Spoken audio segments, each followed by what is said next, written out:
حبيبي روحي حافي والي قلبي يا حبيبي আসসালামু আলাইকুম ওয়া রাহমাতুল্লাহি ওয়া বারাকাতুহু। আলহামদুলিল্লাহ ইন্নাল হামদালিল্লাহি ওয়াহদা ওয়াসসালাতু ওয়াসসালামু আলা রাসূলিল্লাহ আম্মা বা'দ। প্রশংসা আল্লাহ সুবহানাহু ওয়া তাআলার জন্য, দুরূদ ও সালাম বর্ষিত হোক নবী মুহাম্মদ সাল্লাল্লাহু আলাইহি ওয়াসাল্লামের উপর, যার আদর্শকে বাস্তবায়ন করার জন্যই আজকে আমাদের এই সামান্য ক্ষুদ্র প্রচেষ্টা।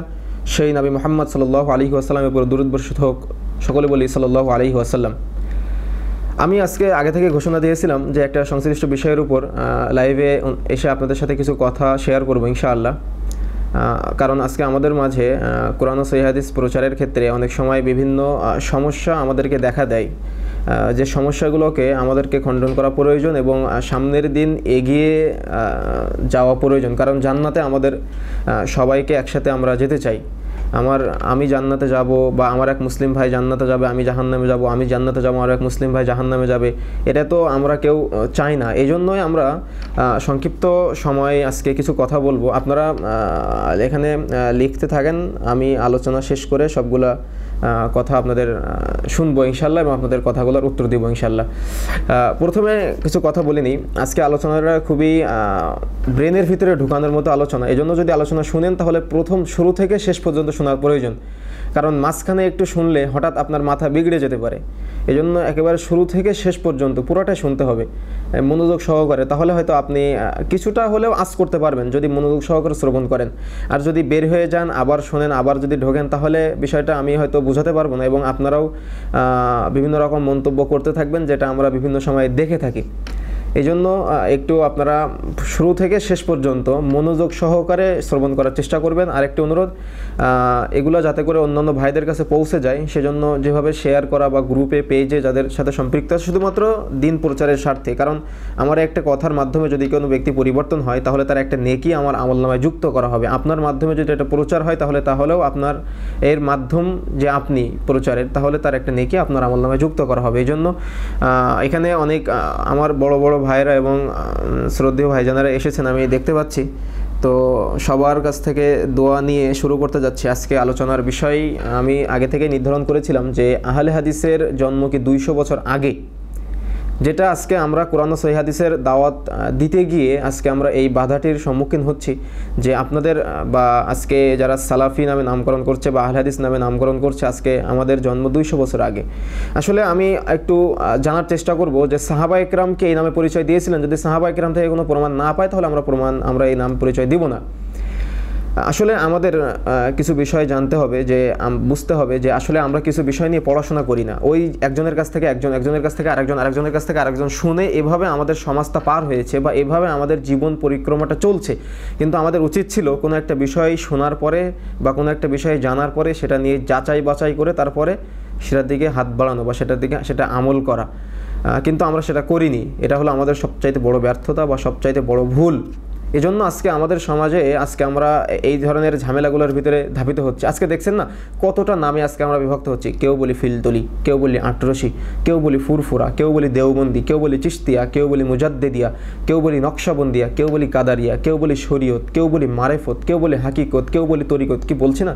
অবশ্যই কিন্তু নামগুলো আমরা পরিচয় দিই, এটা স্বীকার করতেই হবে আমাদেরকে। দেখেন আজকে কেউ বলি হানাফি, কেউ বলি মালিকি, কেউ বলি হাম্বলি, কেউ বলি শাফি, কেউ বলি শিয়া, কেউ বলি খারেজি, কেউ বলি জাহামিয়া, কেউ বলি মুতাজিলা, কেউ বলি মুজাশশিবা, কেউ বলি চরমুনাই ইত্যাদি নামে নামকরণ করছি। কিন্তু একটি বারের জন্য কি মুহাম্মদুর রাসূলুল্লাহ সাল্লাল্লাহু আলাইহি সাল্লামের নামে নামকরণ করার চেষ্টা করেছি আমরা?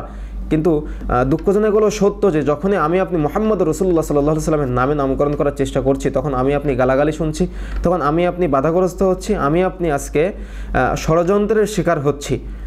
কিন্তু আমাদের কাছে রাসূলুল্লাহ সাল্লাল্লাহু আলাইহি সাল্লাম এটা আশা করিনি। আমাদের কাছে রাসূলুল্লাহ সাল্লাল্লাহু আলাইহি সাল্লাম এটা আশা করিনি যে আজকে আমরা তার অনুসরণ করতে গিয়ে মানুষদেরকে তার অনুসরণ করার জন্য অপর ভাইকে বাধা দেব।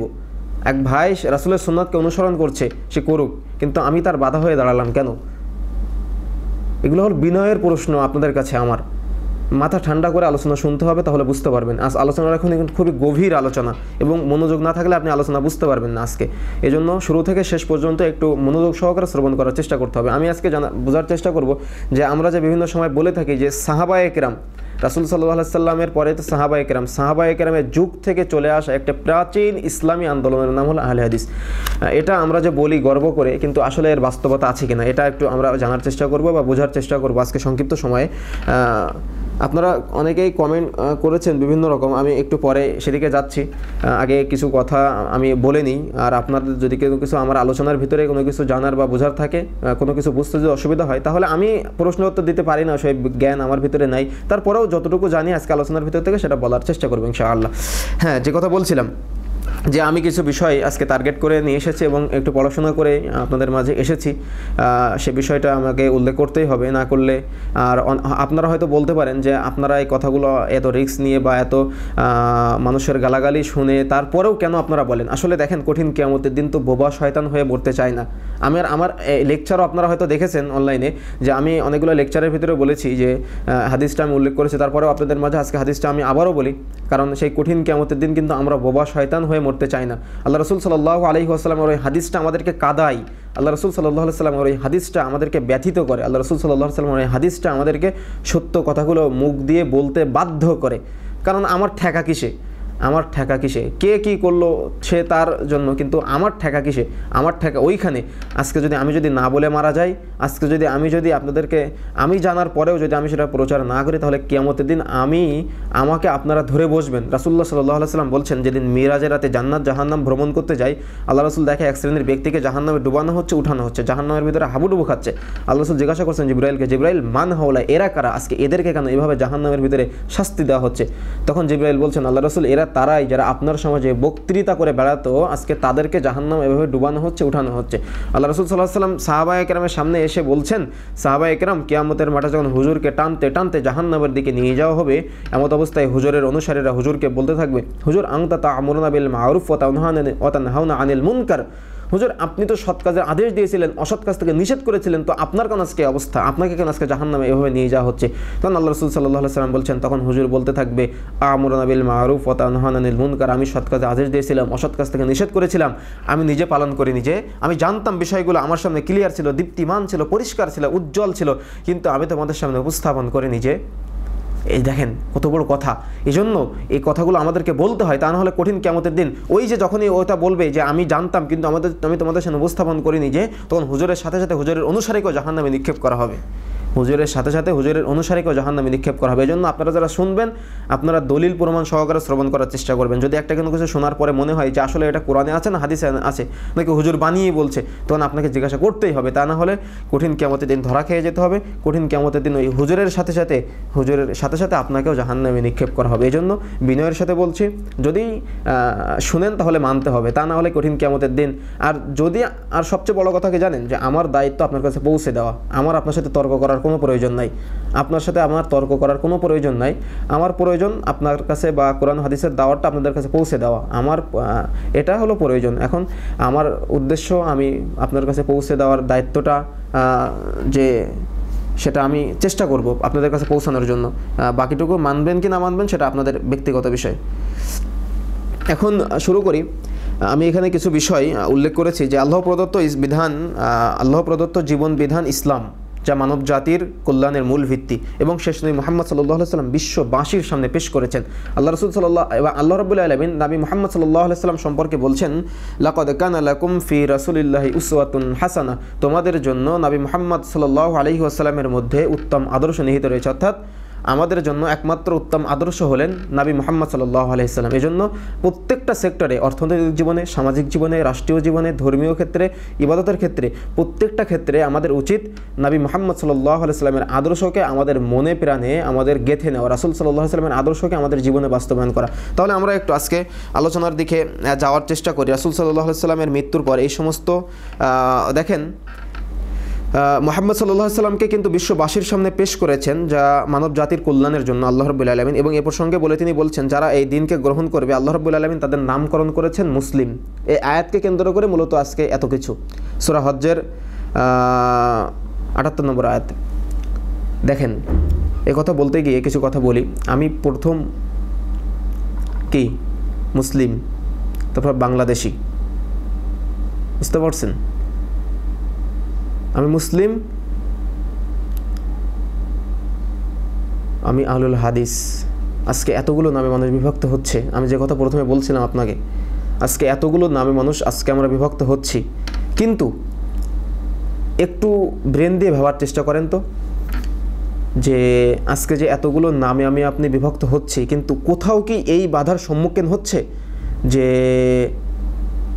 এদেরকে বাধা দিতে হবে, বা এদেরকে এই পথ থেকে বিচ্যুত করতে হবে, বা এদেরকে এই পথ থেকে দূরে সরিয়ে দিতে হবে? দেখেন, আমি একটা উদাহরণ আপনাকে প্রথম দিই, তারপরে আমি বিষয়ের দিকে যাই। একটা উদাহরণ দিই, তারপরে হয়তো আপনারা বুঝতে পারবেন। আমাদের সমাজে আমি যে দলেরগুলো নামগুলো বললাম, তার মধ্যে অধিক প্রচলিত 4টা মাযহাব, হানাফি, মালিকি, শাফি, হাম্বলি। আমরা সবাই জানি আজকে হিন্দুদের ভিতরেও 4টা কিন্তু এই ভেদাভেদ আছে, ঠিক আমাদের ভিতরেও শ্রেষ্ঠ 4টা হানাফি, মালিকি, শাফি, হাম্বলি। আজকে দেখেন, আমি প্রথমে বলি একটা হানাফি।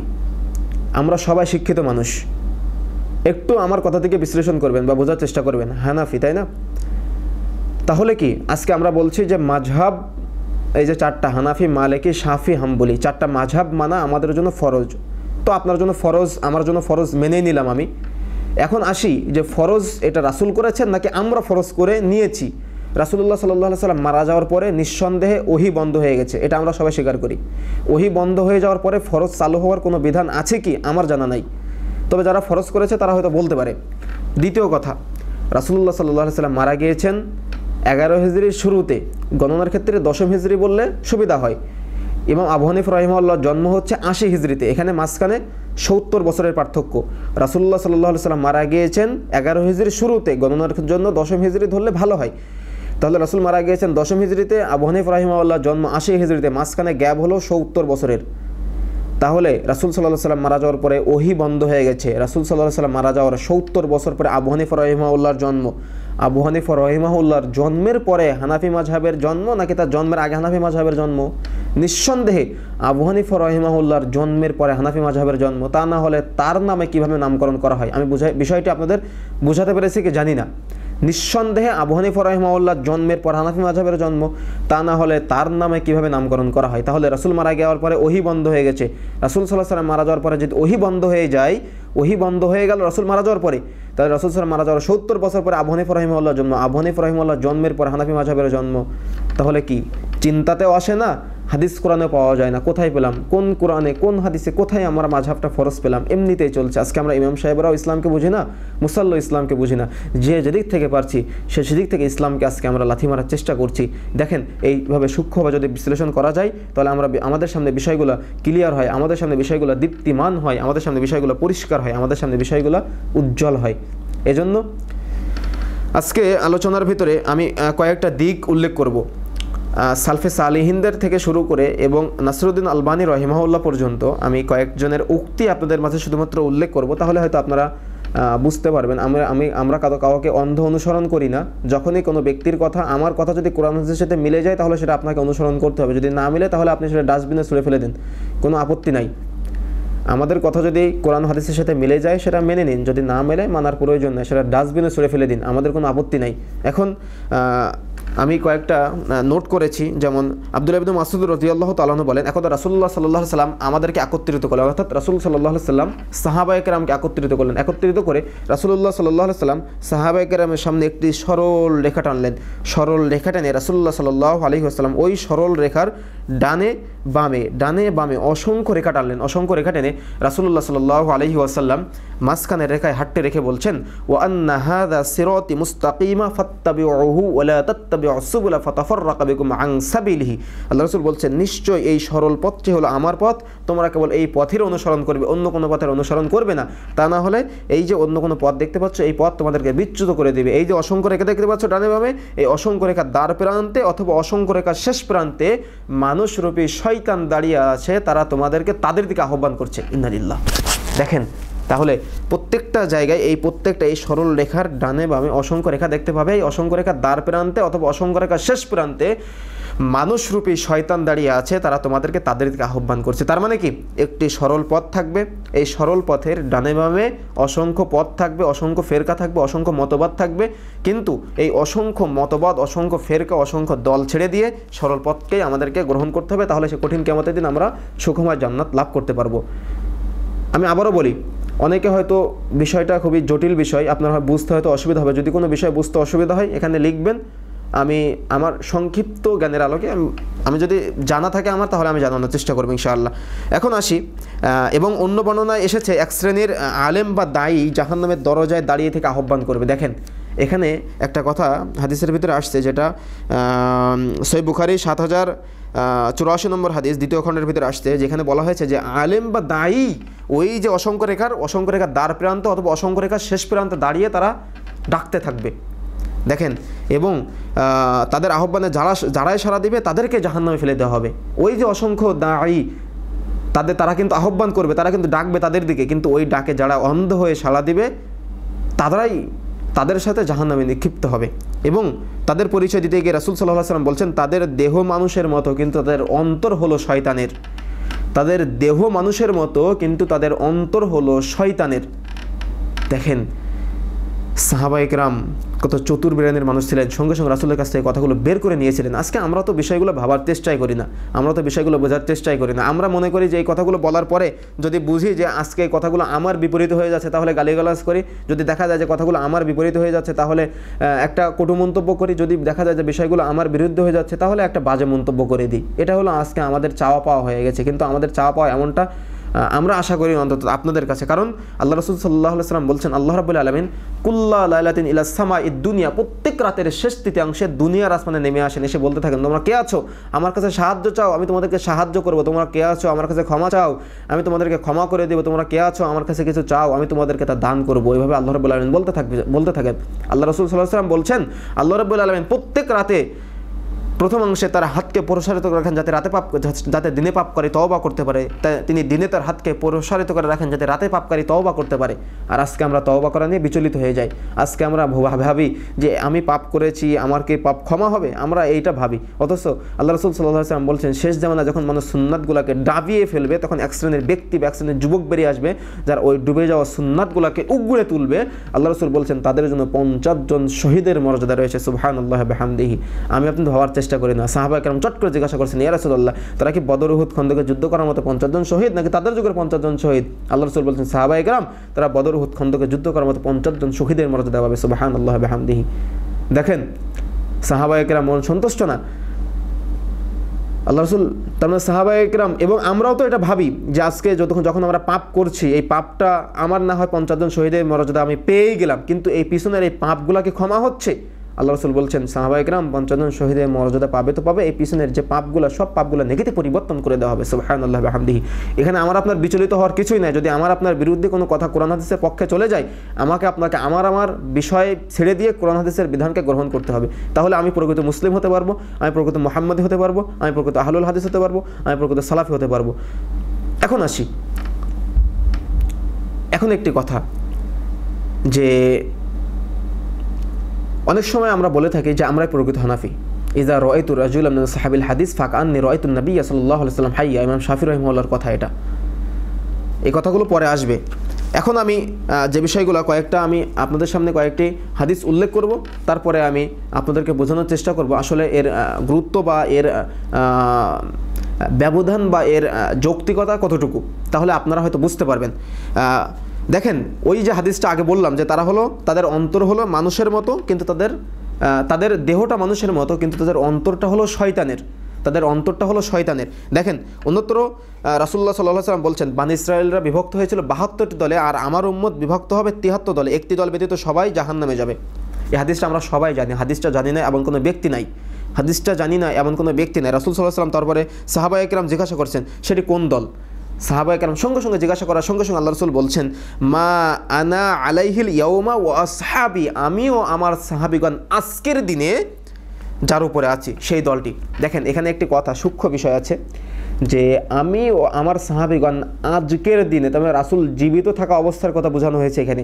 আমি ও আমার সাহাবীগণ আজকের দিনের কথাটি বলা হয়েছে। আজকের দিনে যে দিনের উপর অটল আছি সেই দিনের উপর অটল থাকবে। তার মানে যদি সাহাবায়ে কেরামের কোনো বুঝ রাসূলের বুঝের সাথে বিপরীত হয়ে যায়, রাসূলের বুঝটাকে গ্রহণ করতে হবে। সাহাবায়ে কেরামের বুঝটাকে যদি বিপরীত হয়ে যায়, তাহলে সেটাকে দুটোকে আলাদা করে রাসূলেরটা গ্রহণ করতে হবে, সাহাবীরটা বাদ পড়ে যাবে। কারণ এখানে কিন্তু বলা হয়েছে যে মা আনা আলাইহিল ইয়াউমা ওয়া আসহাবি, আমিও আমার সাহাবাগণ আজকের দিনে, রাসূল জীবিত থাকা অবস্থার কথা বোঝানো হয়েছে, আজকের দিনে যে দিনের উপর অটল আছে সেই দিনকে যে স্বীকার করবে, সেই দিন যে পালন করবে। তার মানে সাহাবায়ে কেরামের কোনো কথা যদি রাসূলের কথার সাথে বিপরীত হয়ে যায় তাহলে রাসূলেরটাকেই গ্রহণ করতে হবে, সাহাবীরটা বাদ হয়ে যাবে ওই সময়। আর যদি দুটো একত্র হয়ে যায় তাহলে তো আলহামদুলিল্লাহ। আমি এখানে বোঝাতে চেয়েছি রাসূল সাল্লাল্লাহু আলাইহি সাল্লামের কথাটাকে বেশি গ্রহণ করতে হবে। অন্যত্র আমরা আরও পাই, অন্যত্র হাদিসে ভালো কথা, উক্ত হাদিসটি এসেছে সহিহ তিরমিজি 2129 নম্বর হাদিসে। সহিহ তিরমিজি 2129 নম্বর হাদিসটা খুললে উপরোক্ত হাদিসটা আপনারা পেয়ে যাবেন। অন্যত্র আমরা দেখি যে আমার উম্মতের মধ্যেই আল্লাহ রাসূল বলছেন যে আমার উম্মতের মধ্যেই অনেক ভ্রান্ত দলের আবির্ভাব ঘটবে যারা অনেক বেদাতি আমল সৃষ্টি করবে বা চালু করবে। আল্লাহ রাসূল বলছেন যে আমার উম্মতের মধ্যে অনেক ভ্রান্ত দলের আবির্ভাব ঘটবে যারা অনেক বেদাতি আমল চালু করবে। আল্লাহ রাসূল বলছেন, এই হাদিসটা আসছে সহিহ আবু দাউদের 4597 নম্বর হাদিসে। অন্যত্র রাসূল সাল্লাল্লাহু আলাইহি ওয়াসাল্লাম বলছেন, কোনো দল আমার পথ ছেড়ে চলে যাবে এবং আমার আদর্শ ছেড়ে অন্য আদর্শ গ্রহণ করবে। অন্য বর্ণনায় এসেছে তারা একটা ঐক্যবদ্ধ দল বা ঐক্যবদ্ধ জামাতও হতে পারে। তার মানে একটা ঐক্যবদ্ধ দল সবাই মিলে এই পথ বিচ্যুত হতে পারে রাসূল সাল্লাল্লাহু আলাইহি ওয়াসাল্লামের পথ থেকে। এবার আসি রাসূলুল্লাহ সাল্লাল্লাহু আলাইহি ওয়াসাল্লামের সম্পর্কে। মুহাম্মদ ইবনে সিরিনের জন্ম 33 হিজরিতে, মৃত্যু হলো 110 হিজরিতে। আন ইবনে সিরিন قال لم يكونوا يسألون عن الإسناد فلما وقعت الفتنة قالوا سموا لنا رجالكم فينظر إلى أهل السنة فيؤخذ حديثهم وينظر إلى أهل البدع فلا يؤخذ হাদিসুহুম। মুহাম্মদ ইবনে সিরিন জনগণের বলেন, মুহাম্মদ ইবনে সিরিন তিনি বলছেন জনগণ আগে হাদিসের সনদ সম্পর্কে জিজ্ঞাসা করতো না। হাদিসের সনদ যখন ফিতনা সৃষ্টি হলো তখন তারা হাদিস বর্ণনাকারীদের পরিচয় জানতে চাইলো। যদি লক্ষ্য করা যেত যে তারা আহলুস সুন্নাতের অন্তর্ভুক্ত তাহলে তাদের হাদিস গ্রহণ করা হতো, কিন্তু যদি তারা বিদআতীদের অন্তর্ভুক্ত হতো তাহলে তাদের হাদিস গ্রহণ করা হতো না। মুহাম্মদ ইবনে সিরিন বলছেন, এটা কোথাকার কথা বলছি আমি, 33 হিজরিতে জন্ম, মৃত্যু হলো 110 হিজরিতে। আর আমরা বলছি কি আহলে হাদিসের জন্ম 200 বছর আগে। প্রথম একটা কথা বললাম। দ্বিতীয় কথা হলো উক্ত হাদিসগুলো, আমি যে হাদিসগুলো আপনাদের মাঝে উল্লেখ করলাম ওগুলোর মধ্যে পুরস্কার বোঝা গেল যে অসংখ্য ভ্রান্ত পথ, ভ্রান্ত ফেরকা, ভ্রান্ত দলের আবির্ভাব ঘটবে, কিন্তু তার মাঝেও একটি সিরাতে মুস্তাকিম থাকবে, সরল পথ থাকবে। ওই যে হাদিসটা বলেছিলাম না আগে যে সরল পথ, ওর অসংখ্য রেখা ডানে বামে থাকবে, ওই সরল পথ কিন্তু থেকেই যাবে। ভালো করে বুঝতে হবে, ওই মাঝখানে সরল পথটি কিন্তু থেকে যাবে, কিন্তু ডানা বামে অসংখ্য রেখা সৃষ্টি হবে। একটিমাত্র কাফেলা আল্লাহ প্রেরিত হকের উপর অটল থাকবে এবং সিরাতে মুস্তাকিমে তারা অবিচল থাকবে। এবার আসি আল্লাহ রাব্বুল আলামিন কি বলছেন। আল্লাহ রাব্বুল আলামিন বলছেন সূরা আরাফের 181 নম্বর আয়াতে, অমিম্মান খলাকনা উম্মাতুন ইয়াহদুনা বিল হক্কি ওয়া বিহি ইয়াদিলুন। আমার সৃষ্টির মধ্যে একটি দল আছে যারা সর্বদা হকের পথেই পরিচালিত হয় এবং ইনসাফ প্রতিষ্ঠা করে। তার মানে আলাদা আলাদা মানুষ হবে, এটা আল্লাহও বলছেন। আমার অমিম্মান খলাকনা উম্মাতুন ইয়াহদুনা বিল হক্কি ওয়া বিহি ইয়াদিলুন, আমার সৃষ্টির মধ্যে একটি দল আছে যারা হকের পথে পরিচালিত হয় এবং সে অনুযায়ী ইনসাফ প্রতিষ্ঠা করে। দেখেন তাহলে এখানে আমরা যেটাই করি না কেন আমাদেরকে ফিরে আসতে হবে রাসূলের আদর্শের দিকে, কোরআন সুন্নাহর দিকে, তাহলে আমরা ওই পথটাকে গ্রহণ করতে পারবো, ওই সরল পথটাকে গ্রহণ করতে পারবো। এবার আসি সাওবান রাদিয়াল্লাহু তাআলা আনহু কর্তৃক বর্ণিত, আনিবনে সাওবান রাদিয়াল্লাহু তাআলা আনহু হতে বর্ণিত, তিনি বলছেন রাসূলুল্লাহ সাল্লাল্লাহু আলাইহি সাল্লাম বলছেন, লা তাযালু তাইফাতুম মিন উম্মতি যাহিরিনাল হক্কি, আমার উম্মতের মধ্যে সর্বদা একটি দল হকের উপরে বিজয় থাকবে, লা যুররুহুম মান খাযালাহুম, তাদেরকে কেউ কোনো ক্ষতি করতে পারবে না, হাত্তা ইয়াতি আমরুল্লাহ, ইতিমধ্যেই কিয়ামত চলে আসবে, ও হুম কাযালিক, এবং তারা পূর্বে যেমন ছিল কিয়ামত পর্যন্ত ওইরূপ থাকবে। এই হাদিসটা আসছে সহিহ মুসলিম 2য় খণ্ডের 143 নম্বর পৃষ্ঠার ভিতরে। তাহলে এই হাদিস থেকে আমরা বুঝতে পারলাম যে অসংখ্য দলে অসংখ্য মতে মানুষ বিভক্ত হবে এবং এদের বিরুদ্ধে মানুষ লেগেও যাবে, কিন্তু তার মধ্যে একটা সিরাতে মুস্তাকিম, একটা সরল পথ থাকবে, এটা রাসূল সাল্লাল্লাহু আলাইহি ওয়াসাল্লাম বলছেন। এবার আসছে আল্লাহ রাসূল সাল্লাল্লাহু আলাইহি ওয়াসাল্লাম বলছেন, আবু হুরায়রা রাদিয়াল্লাহু তাআলা আনহু বলেন, তিনি বলছেন আবু হুরায়রা রাদিয়াল্লাহু তাআলা আনহু ক্বালা রাসূলুল্লাহ সাল্লাল্লাহু আলাইহি ওয়াসাল্লাম বাদা আল ইসলামু গরিবান ওয়া সায়াউদু কামা বাদা গরিবা ফাতুবা লিল গুরাবা। আল্লাহ রাসূল বলছেন, আবু হুরায়রা রাদিয়াল্লাহু তাআলা বলেন, তিনি বলছেন রাসূলুল্লাহ সাল্লাল্লাহু আলাইহি ওয়াসাল্লাম বলছেন, ইসলামের সূচনা হয়েছিল অল্প সংখ্যক মানুষের মাধ্যমে, ইসলাম আবার অল্প সংখ্যক মানুষের মাঝেই ফিরে যাবে, আর সেই অল্প সংখ্যক মানুষের জন্য রয়েছে জান্নাতের তুবা নামক গাছের সুসংবাদ। সুবহানাল্লাহ, আলহামদুলিল্লাহ। দেখেন এই অল্প সংখ্যক মানুষের জন্য রয়েছে জান্নাতের তুবা নামক গাছের, আমাদেরকে সেটা খুঁজে দেখার চেষ্টা করতে হবে, বোঝার চেষ্টা করতে হবে। অন্য বর্ণনায় পাওয়া যায় তাদের পরিচিতি উল্লেখ করা হলো, যারা আমার মৃত্যুর পর আবার সুন্নাতকে সংস্কার করবে, যখন মানুষ তাকে এই সুন্নাতগুলোকে নষ্ট করে ফেলবে। আচ্ছা, আমরা অনেক কিছু বুঝতে পারলাম। এখন আমরা একটু কমেন্টগুলো পড়বো, কমেন্ট পড়ে আমরা আবার আলোচনায় ফিরে যাব ইনশাআল্লাহ। অনেক ভাই জয়েন্ট হয়েছেন, অনেকেই সালাম দিয়েছেন। যাক, আল্লাহ রাব্বুল আলামিন সবাইকে কবুল করুন। ওয়ালাইকুম আসসালাম ওয়া রাহমাতুল্লাহি ওয়া বারাকাতুহু। অনেকে ভালো মন্দ জিজ্ঞাসা করেছেন, আলহামদুলিল্লাহ আল্লাহ রাব্বুল আলামিন ভালো রেখেছেন। আপনারা সবাই কেমন আছেন অবশ্যই জানাবেন ইনশাআল্লাহ। আশা করি সবাই আল্লাহ রাব্বুল আলামিনের অশেষ মেহেরবানিতে ভালোই আছেন ইনশাআল্লাহ। আশা করি কেমন আছেন সবাই জানাবেন ইনশাআল্লাহ। শাহাদাত ভাই লিখছেন, মাশাআল্লাহ আব্দুল্লাহ ভাই তোমার নাম্বারটা একটু দিও ভাইজান। আমার নাম্বারটা আমার টাইম লাইনে দেওয়া আছে, ওখান থেকে নিয়ে নিন। তা না হলে আবার মেসেঞ্জারে নক করিয়ে ওখানে দেওয়ার চেষ্টা করবো ইনশাআল্লাহ।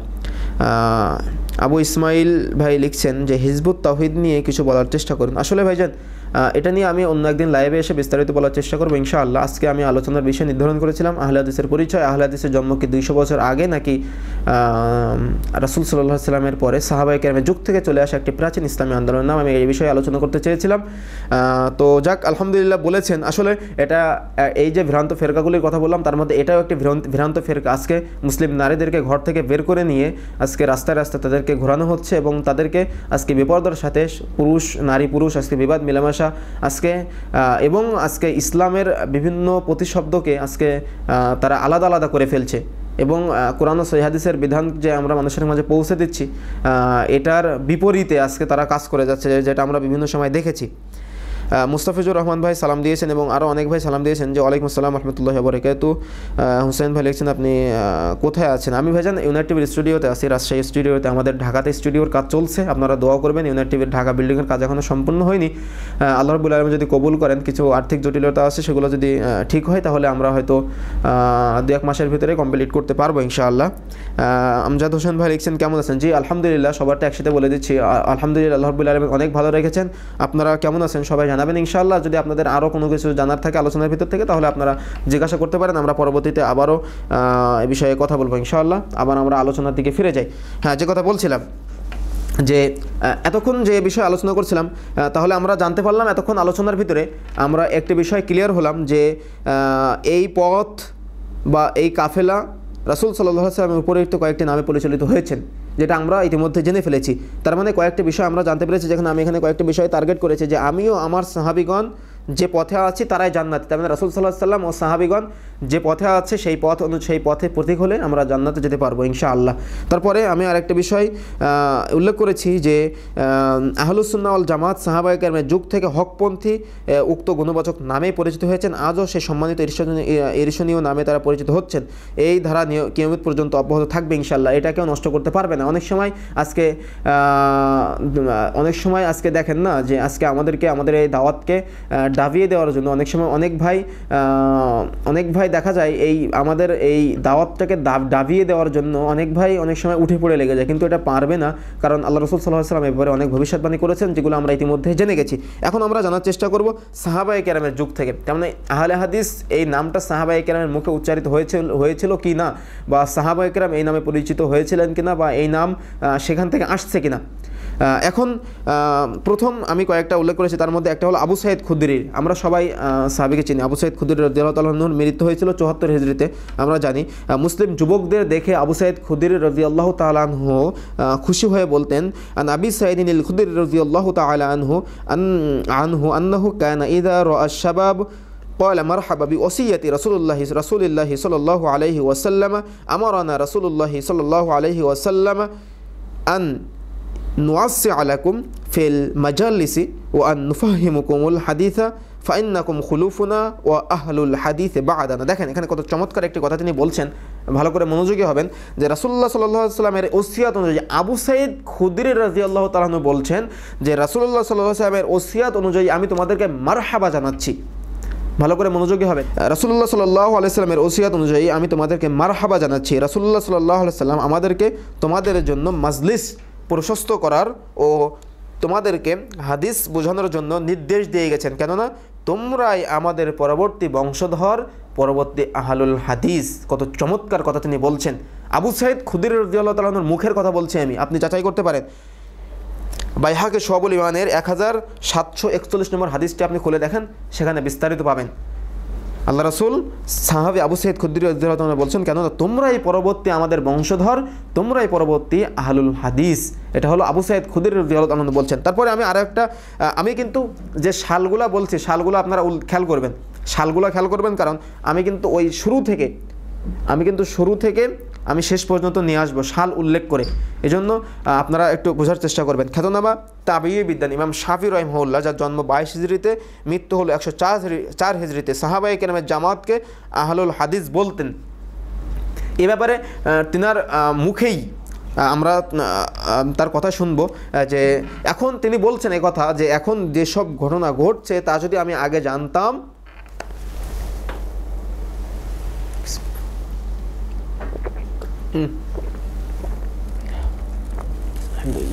আচ্ছা এই লাইভে মনে সম্ভবত আমার এই পানি খাওয়াটা বাম হাতে দেখা যেতে পারে, মোবাইলের সামনের ক্যামেরা দেওয়া তো হয়তো আপনারা বাম হাতে দেখতে পারেন, কিন্তু আমি কিন্তু ডান হাতে খেয়েছি না। অনেক সময় আবার আপনারা ভুল ধরার জন্য ভিডিও কাটিং করেন, তো সেই জন্য কথাটা উল্লেখ করলাম আর কি। আমি মোবাইলের সামনের ক্যামেরা দেওয়াতে হয়তো হাতটা বাম দিকে দেখা যেতে পারে সম্ভবত, আমি বলতে পারলাম না, সম্ভবত বাম দিকে দেখা যাচ্ছে। হ্যাঁ, যে কথা বলছিলাম, তাহলে এবার আসি তৃতীয় নম্বর পয়েন্ট হলো যে ইমাম তাবিঈ বিদ্বান আব্দুল্লাহ ইবনুল মুবারক রাহিমাহুল্লাহ, তিনার কিছু কথা আমরা শুনবো ইনশাআল্লাহ। তাবিঈ বিদ্বান আব্দুল্লাহ ইবনুল মুবারক রাহিমাহুল্লাহ, যার জন্ম হচ্ছে 118 হিজরিতে, মৃত্যু হলো 181 হিজরিতে। তাবিঈ বিদ্বান আব্দুল্লাহ ইবনুল মুবারক, যার জন্ম 118 হিজরিতে, মৃত্যু 181 হিজরিতে, তিনি বলছেন, হুম ইনদি আসহাবুল হাদিস ওয়াকাল আসহাবুন নাসি আলা সিরাতি আসহাবুল হাদিস। দেখেন ইমাম আব্দুল্লাহ ইবনুল মুবারক বলছেন, নাজি দল হলো আহলে হাদিস জামাআত, লোকদের মধ্যে তারাই সিরাতে মুস্তাকিমের উপর সর্বাপেক্ষা দৃঢ়। দেখেন কত চমৎকার কথা তিনি বলছেন।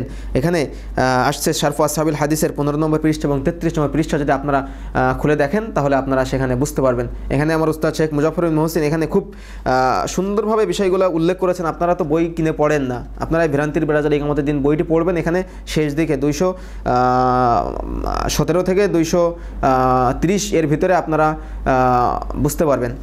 হ্যাঁ, তারপরে বলছিলাম, এবার আসি ইমাম শাফি রাহিমাহুল্লাহর কথা।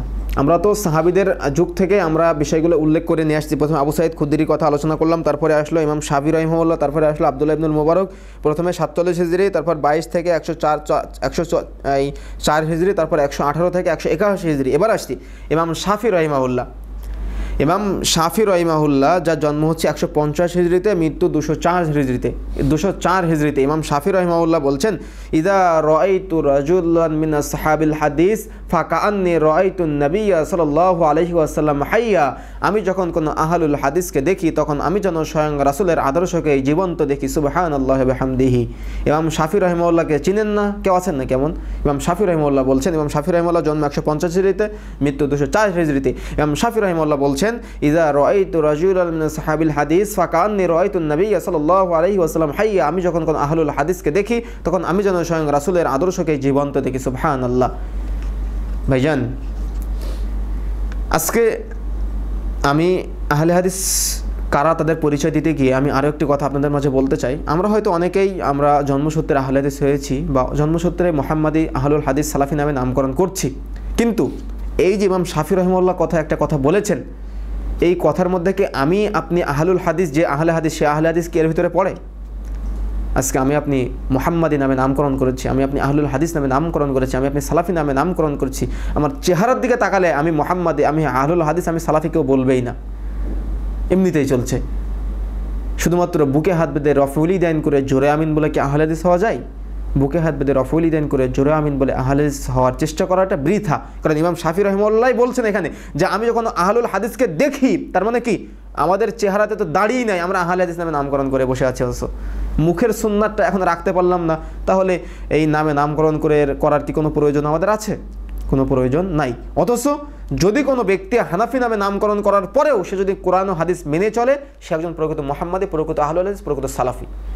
অথচ আমি আপনি মুহাম্মাদি নামে নামকরণ করছি, তারপরেও আজকে রাসূলের আদর্শিত হতে পারছি না, রাসূল মুহাম্মদ সাল্লাল্লাহু আলাইহি ওয়াসাল্লামের নামে নামকরণ করার চেষ্টা করছি না, রাসূল মুহাম্মদ সাল্লাল্লাহু আলাইহি ওয়াসাল্লামের সুন্নাহ আমার জীবনে বাস্তবায়ন করার চেষ্টা করছি না, যেগুলো আমরা বাস্তবে দেখলাম, যেগুলো আমি বাস্তব কথাগুলো আপনাদের সামনে উপস্থাপন করার চেষ্টা করলাম। এখন আসি ইমাম বুখারী রাহিমাহুল্লাহর উস্তাদ আলী ইবনুল মাদিনী, তিনি নাজাতপ্রাপ্ত দল সম্পর্কে দায়িত্বহীন কণ্ঠে বলেছেন, যেটা আসছে 161 হিজরিতে তার জন্ম, মৃত্যু হলো 234 হিজরিতে। ইমাম বুখারী রাহিমাহুল্লাহর উস্তাদ আলী ইবনুল মাদিনী তিনি বলছেন তারাই হলো আহলে হাদিস যারা রাসূলের বিধানসমূহকে হেফাজত করে, ইলম তথা কোরআন হাদিসের পক্ষে প্রতিরোধ করে, যারা রাফিজিয়া, মুরজিয়া, জাহমিয়া এবং মুতাজিলা এবং আহলুর রায়দের নিকট থেকে আমরা এই ধরনের সুন্নাতের আশা তাদের নিকট থেকে কখনো করতে পারি না। দেখেন ইমাম বুখারী রাহিমাহুল্লাহর উস্তাদের কথা আমি এখানে উল্লেখ করলাম, যেটা আসছে খতিব বাগদাদি শারফ আসহাবিল হাদিসের ভিতরে আসছে বিষয়টি 30 নম্বর পৃষ্ঠার ভিতরে।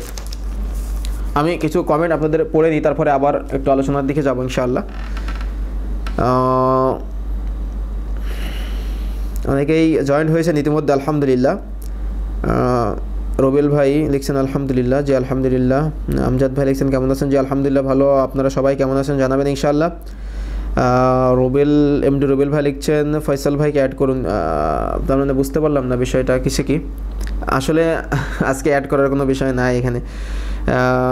হুসাইন বিন নাসির ভাই লিখছেন ভাই এবার তাবলিগ ইজতেমায় আসবেন কি? আমি তো এখানে আছি, আমার বাসা থেকে হয়তো যেতে 5 মিনিট লাগবে যেখানে তাবলিগ ইজতেমার মাঠ। ভাই আপনি যে বইটি থেকে আলোচনা করছেন বইটির নাম কি? এটা হলো আমার উস্তাদ শেখ মুজাফফর বিন মুহসিন কর্তৃক লিখিত ভ্রান্তির বেড়াজাল ইকামতের দিন। এই বইটা আপনারা সবাই কিনে নেবেন। আমজাদ ভাই লিখছেন ভাই দোয়া করবেন যেন সঠিক পথে চলতে পারি, মেনে চলতে পারি। জি আলহামদুলিল্লাহ, আল্লাহ কবুল করুন, আল্লাহ আমাদের সবাইকে জান্নাতে একসাথে থাকার তৌফিক দান করুন, আল্লাহুম্মা আমিন। এক ভাই লিখছেন আপনার নাম্বারটা দিবেন। আমার নাম্বার ভাইজান আমার টাইমলাইনে দেওয়া আছে, ওখান থেকে নিয়ে নেবেন ইনশাআল্লাহ। আর যদি চান তাহলে আমার মেসেঞ্জারে কন্ট্যাক্ট করতে পারেন। যাক আলহামদুলিল্লাহ, সবগুলাই আল্লাহ কবুল করুন ইনশাআল্লাহ। আমরা যদি আলোচনার ভিতরে যদি কারোর কোনো কিছু জানার থেকে থাকে তাহলে তা আপনারা কমেন্ট করতে পারেন, আমি আবার আলোচনার দিকে ফিরে যাই। হ্যাঁ, যে কথা বলছিলাম যে ইমাম বুখারী রাহিমাহুল্লাহর উস্তাদের কথা বলছিলাম। এবার ইমাম বুখারী রাহিমাহুল্লাহ, আহমদ ইবনে হাম্বল রাহিমাহুল্লাহর কথাটা তার মাঝে বাদ পড়ে যায়। ইমাম আহমদ ইবনে হাম্বল রাহিমাহুল্লাহ জন্ম হচ্ছে 164 হিজরিতে, মৃত্যু হলো 241 হিজরিতে। ইমাম আহমদ ইবনে হাম্বল রাহিমাহুল্লাহ বলছেন ইনলাম ইয়াকুন আসহাবাল হাদিস ফালা আদরি মানহুম, যারা রাসূলের সুন্নাতকে হেফাজত করে তারা যদি আহলে হাদিস জামাত না হয় তাহলে আমি জানি না যে তারা কারা। ভালো করে বুঝতে হবে, যারা রাসূল মুহাম্মদ সাল্লাল্লাহু আলাইহি ওয়াসাল্লামের সুন্নাতকে হেফাজত করে আমি জানি না যে তারা কারা, তারা যদি আহলে হাদিস না হয়। ভালো করে বুঝতে হবে, যেটা আসছে শারফ আসহাবিল হাদিস 41, 43, 59, 61 অনেকগুলো পৃষ্ঠার ভিতরে আসছে। আপনারা শারফ আসহাবিল হাদিস বইটি কিনলে আপনারা সেখানে দেখতে পাবেন। এবার আসি ইমাম বুখারী রাহিমাহুল্লাহ কি বলছেন। ইমাম বুখারী রাহিমাহুল্লাহ আর বুখারী সহিহ বুখারী আমরা চিনি না এমন কোনো ব্যক্তি হয়তো নাই। ইমাম বুখারী রাহিমাহুল্লাহ জন্ম হচ্ছে 194 হিজরিতে, মৃত্যু হলো 256 হিজরিতে। ইমাম বুখারী রাহিমাহুল্লাহ বলছেন, ওই যে আমি যে হাদিসটা আগে উল্লেখ করেছিলাম সাওবান রাদিয়াল্লাহু তাআলা আনহু কর্তৃক যে হাদিসটি উল্লেখ করেছিলাম, ওই হাদিসটাকে টেনে নিয়ে এসে তিনি বলছেন, এখানে অবশ্যই জাবের রাদিয়াল্লাহু তাআলা থেকে আসছে যে লা তাযালু তাইফাতুম মিন উম্মতি ফাকাল আল বুখারী ইয়ানি আসহাবাল হাদিস। দেখেন বুখারী রাহিমাহুল্লাহ কত চমৎকার কথা বলছেন। ইমাম বুখারী রাহিমাহুল্লাহ বলছেন যে বিজয়ী কাফেলা হলো আসহাবুল হাদিস। এখন তাহলে বিপরীত হয়ে গেল না এখানে, যে আসহাবুল হাদিস আহলুল হাদিস, কিন্তু এখানে বিপরীত হওয়ার কিছুই নাই। নাসরুদ্দিন আলবানী রাহিমাহুল্লাহ এই বিপরীতে সমাধান দিয়ে দিয়েছেন। তিনি বলছেন যে এটা হলো আহলুল ইলম। তার মানে আলবানী রাহিমাহুল্লাহ বহু বিপরীতে সমাধান দিয়ে বলছেন, যেটা আসছে হলো আপনার সিলসিলা সহিহার ভিতরে 270 নম্বর পৃষ্ঠার ভিতরে আসছে। আলবানী রাহিমাহুল্লাহ এখানে উল্লেখ করে বলেছেন যে উভয়ের মাঝে কোনো পার্থক্য নেই, আহলুল ইলম যারা তারাই আহলুল হাদিস। যেটা আপনার সিলসিলা সহিহা যদি খুলে দেখেন তাহলে সেখানে বিস্তারিত দেখতে পাবেন ইনশাআল্লাহ। আপনারা বেশি বেশি শেয়ার করবেন ইনশাআল্লাহ, তাহলে হয়তো আরও ভাইদের কাছে পৌঁছে যাবে ইনশাআল্লাহ। হ্যাঁ, যে কথা বলছিলাম, তাহলে ইমাম বুখারী রাহিমাহুল্লাহর কথা আমরা উল্লেখ করলাম। এবার আসি ইমাম আবু দাউদ রাহিমাহুল্লাহ। আবু দাউদ রাহিমাহুল্লাহ আহলুল হাদিস সম্পর্কে কি বলেছেন আমাদের একটু জানার চেষ্টা করতে হবে। ইমাম আবু দাউদ রাহিমাহুল্লাহ জন্ম হচ্ছে, আমি আবারও বলি আপনাদেরকে, আমি কিন্তু সেই শুরু থেকে সাল উল্লেখ করে করে বলে আসছি। আমি এখানে দেখে দেখে আমি আপনাদেরকে বলছি যাতে করে আমারও ভুল না হয়। ইমাম আবু দাউদ রাহিমাহুল্লাহ জন্ম হচ্ছে 202 হিজরিতে, মৃত্যু হলো 275 হিজরিতে। ইমাম আবু দাউদ রাহিমাহুল্লাহ বলছেন লাউলা হাদিহিল ইসাবাতু লান দারাসাল ইসলামু ইয়ানি আসহাবাল হাদিস। ইমাম আবু দাউদ রাহিমাহুল্লাহ বলছেন আহলে হাদিস জামাত যদি দুনিয়ায় না থাকতো তাহলে ইসলাম দুনিয়া থেকে মিটে যেত। আবু দাউদ নাই, আবু দাউদ নাম জানি না আমরা এমন কোনো ব্যক্তি নাই, অথচ আবু দাউদ রাহিমাহুল্লাহ তিনি যার জন্ম হচ্ছে 202 হিজরিতে, আর আজকে আমরা অজ্ঞের মতো মূর্খের মতো আজকে আমরা বলছি আহলে হাদিস জন্ম 200 বছর আগে। ইমাম আবু দাউদ রাহিমাহুল্লাহ কত চমৎকার কথা বলছেন। আবু দাউদ রাহিমাহুল্লাহ বলছেন লাউলা হাদিহিল ইসাবাত লান দারাসাল ইসলামু ইয়ানি আসহাবাল হাদিস। আহলে হাদিস জামাত যদি দুনিয়ায় না থাকতো তাহলে ইসলাম দুনিয়া থেকে মিশে যেত।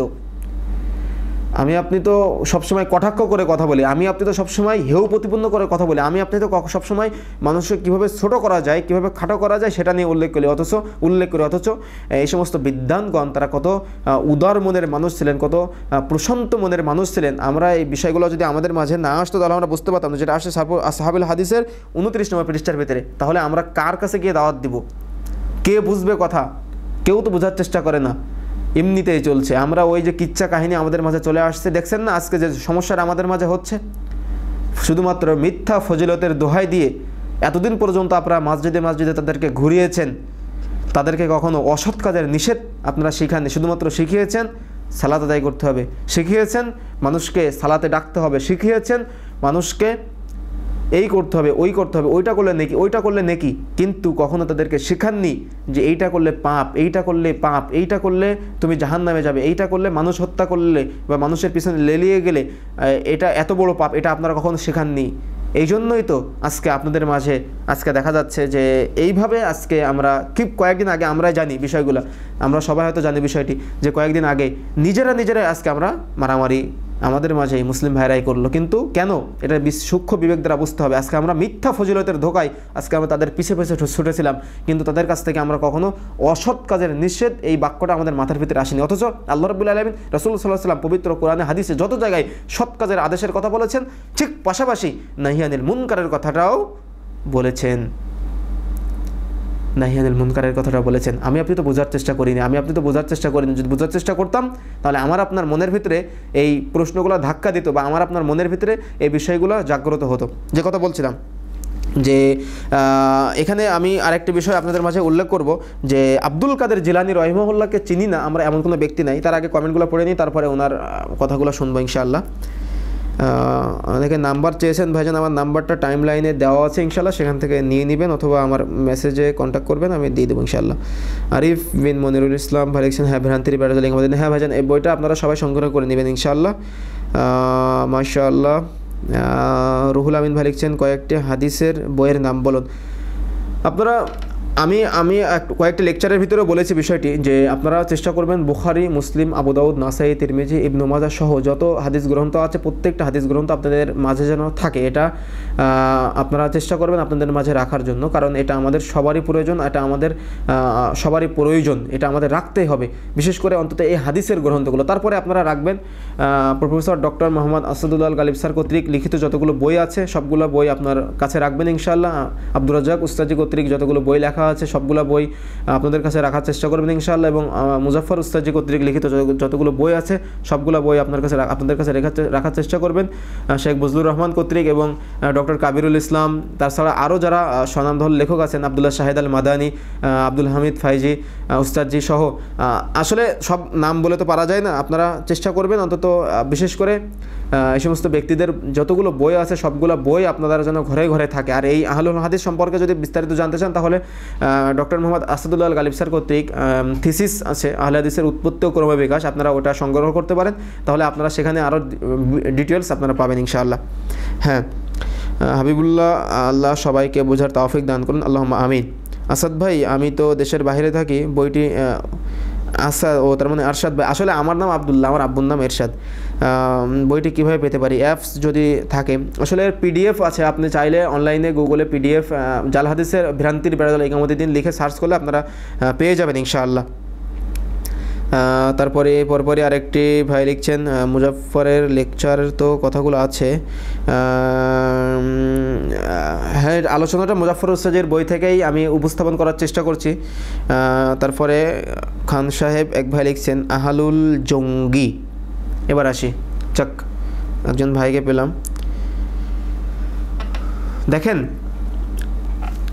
আমরা আমাদের লেকচারের ভিতরে সবসময় একটা কথা উল্লেখ করে থাকি যে আমরা কারোর সাথেও না কারোর পাছেও না, আমরা শুধুমাত্র কোরআন ও হাদিসের অনুসরণ করি, রাসূল সাল্লাল্লাহু আলাইহি ওয়াসাল্লামের অনুসরণ করি, কোরআন হাদিসের অনুযায়ী।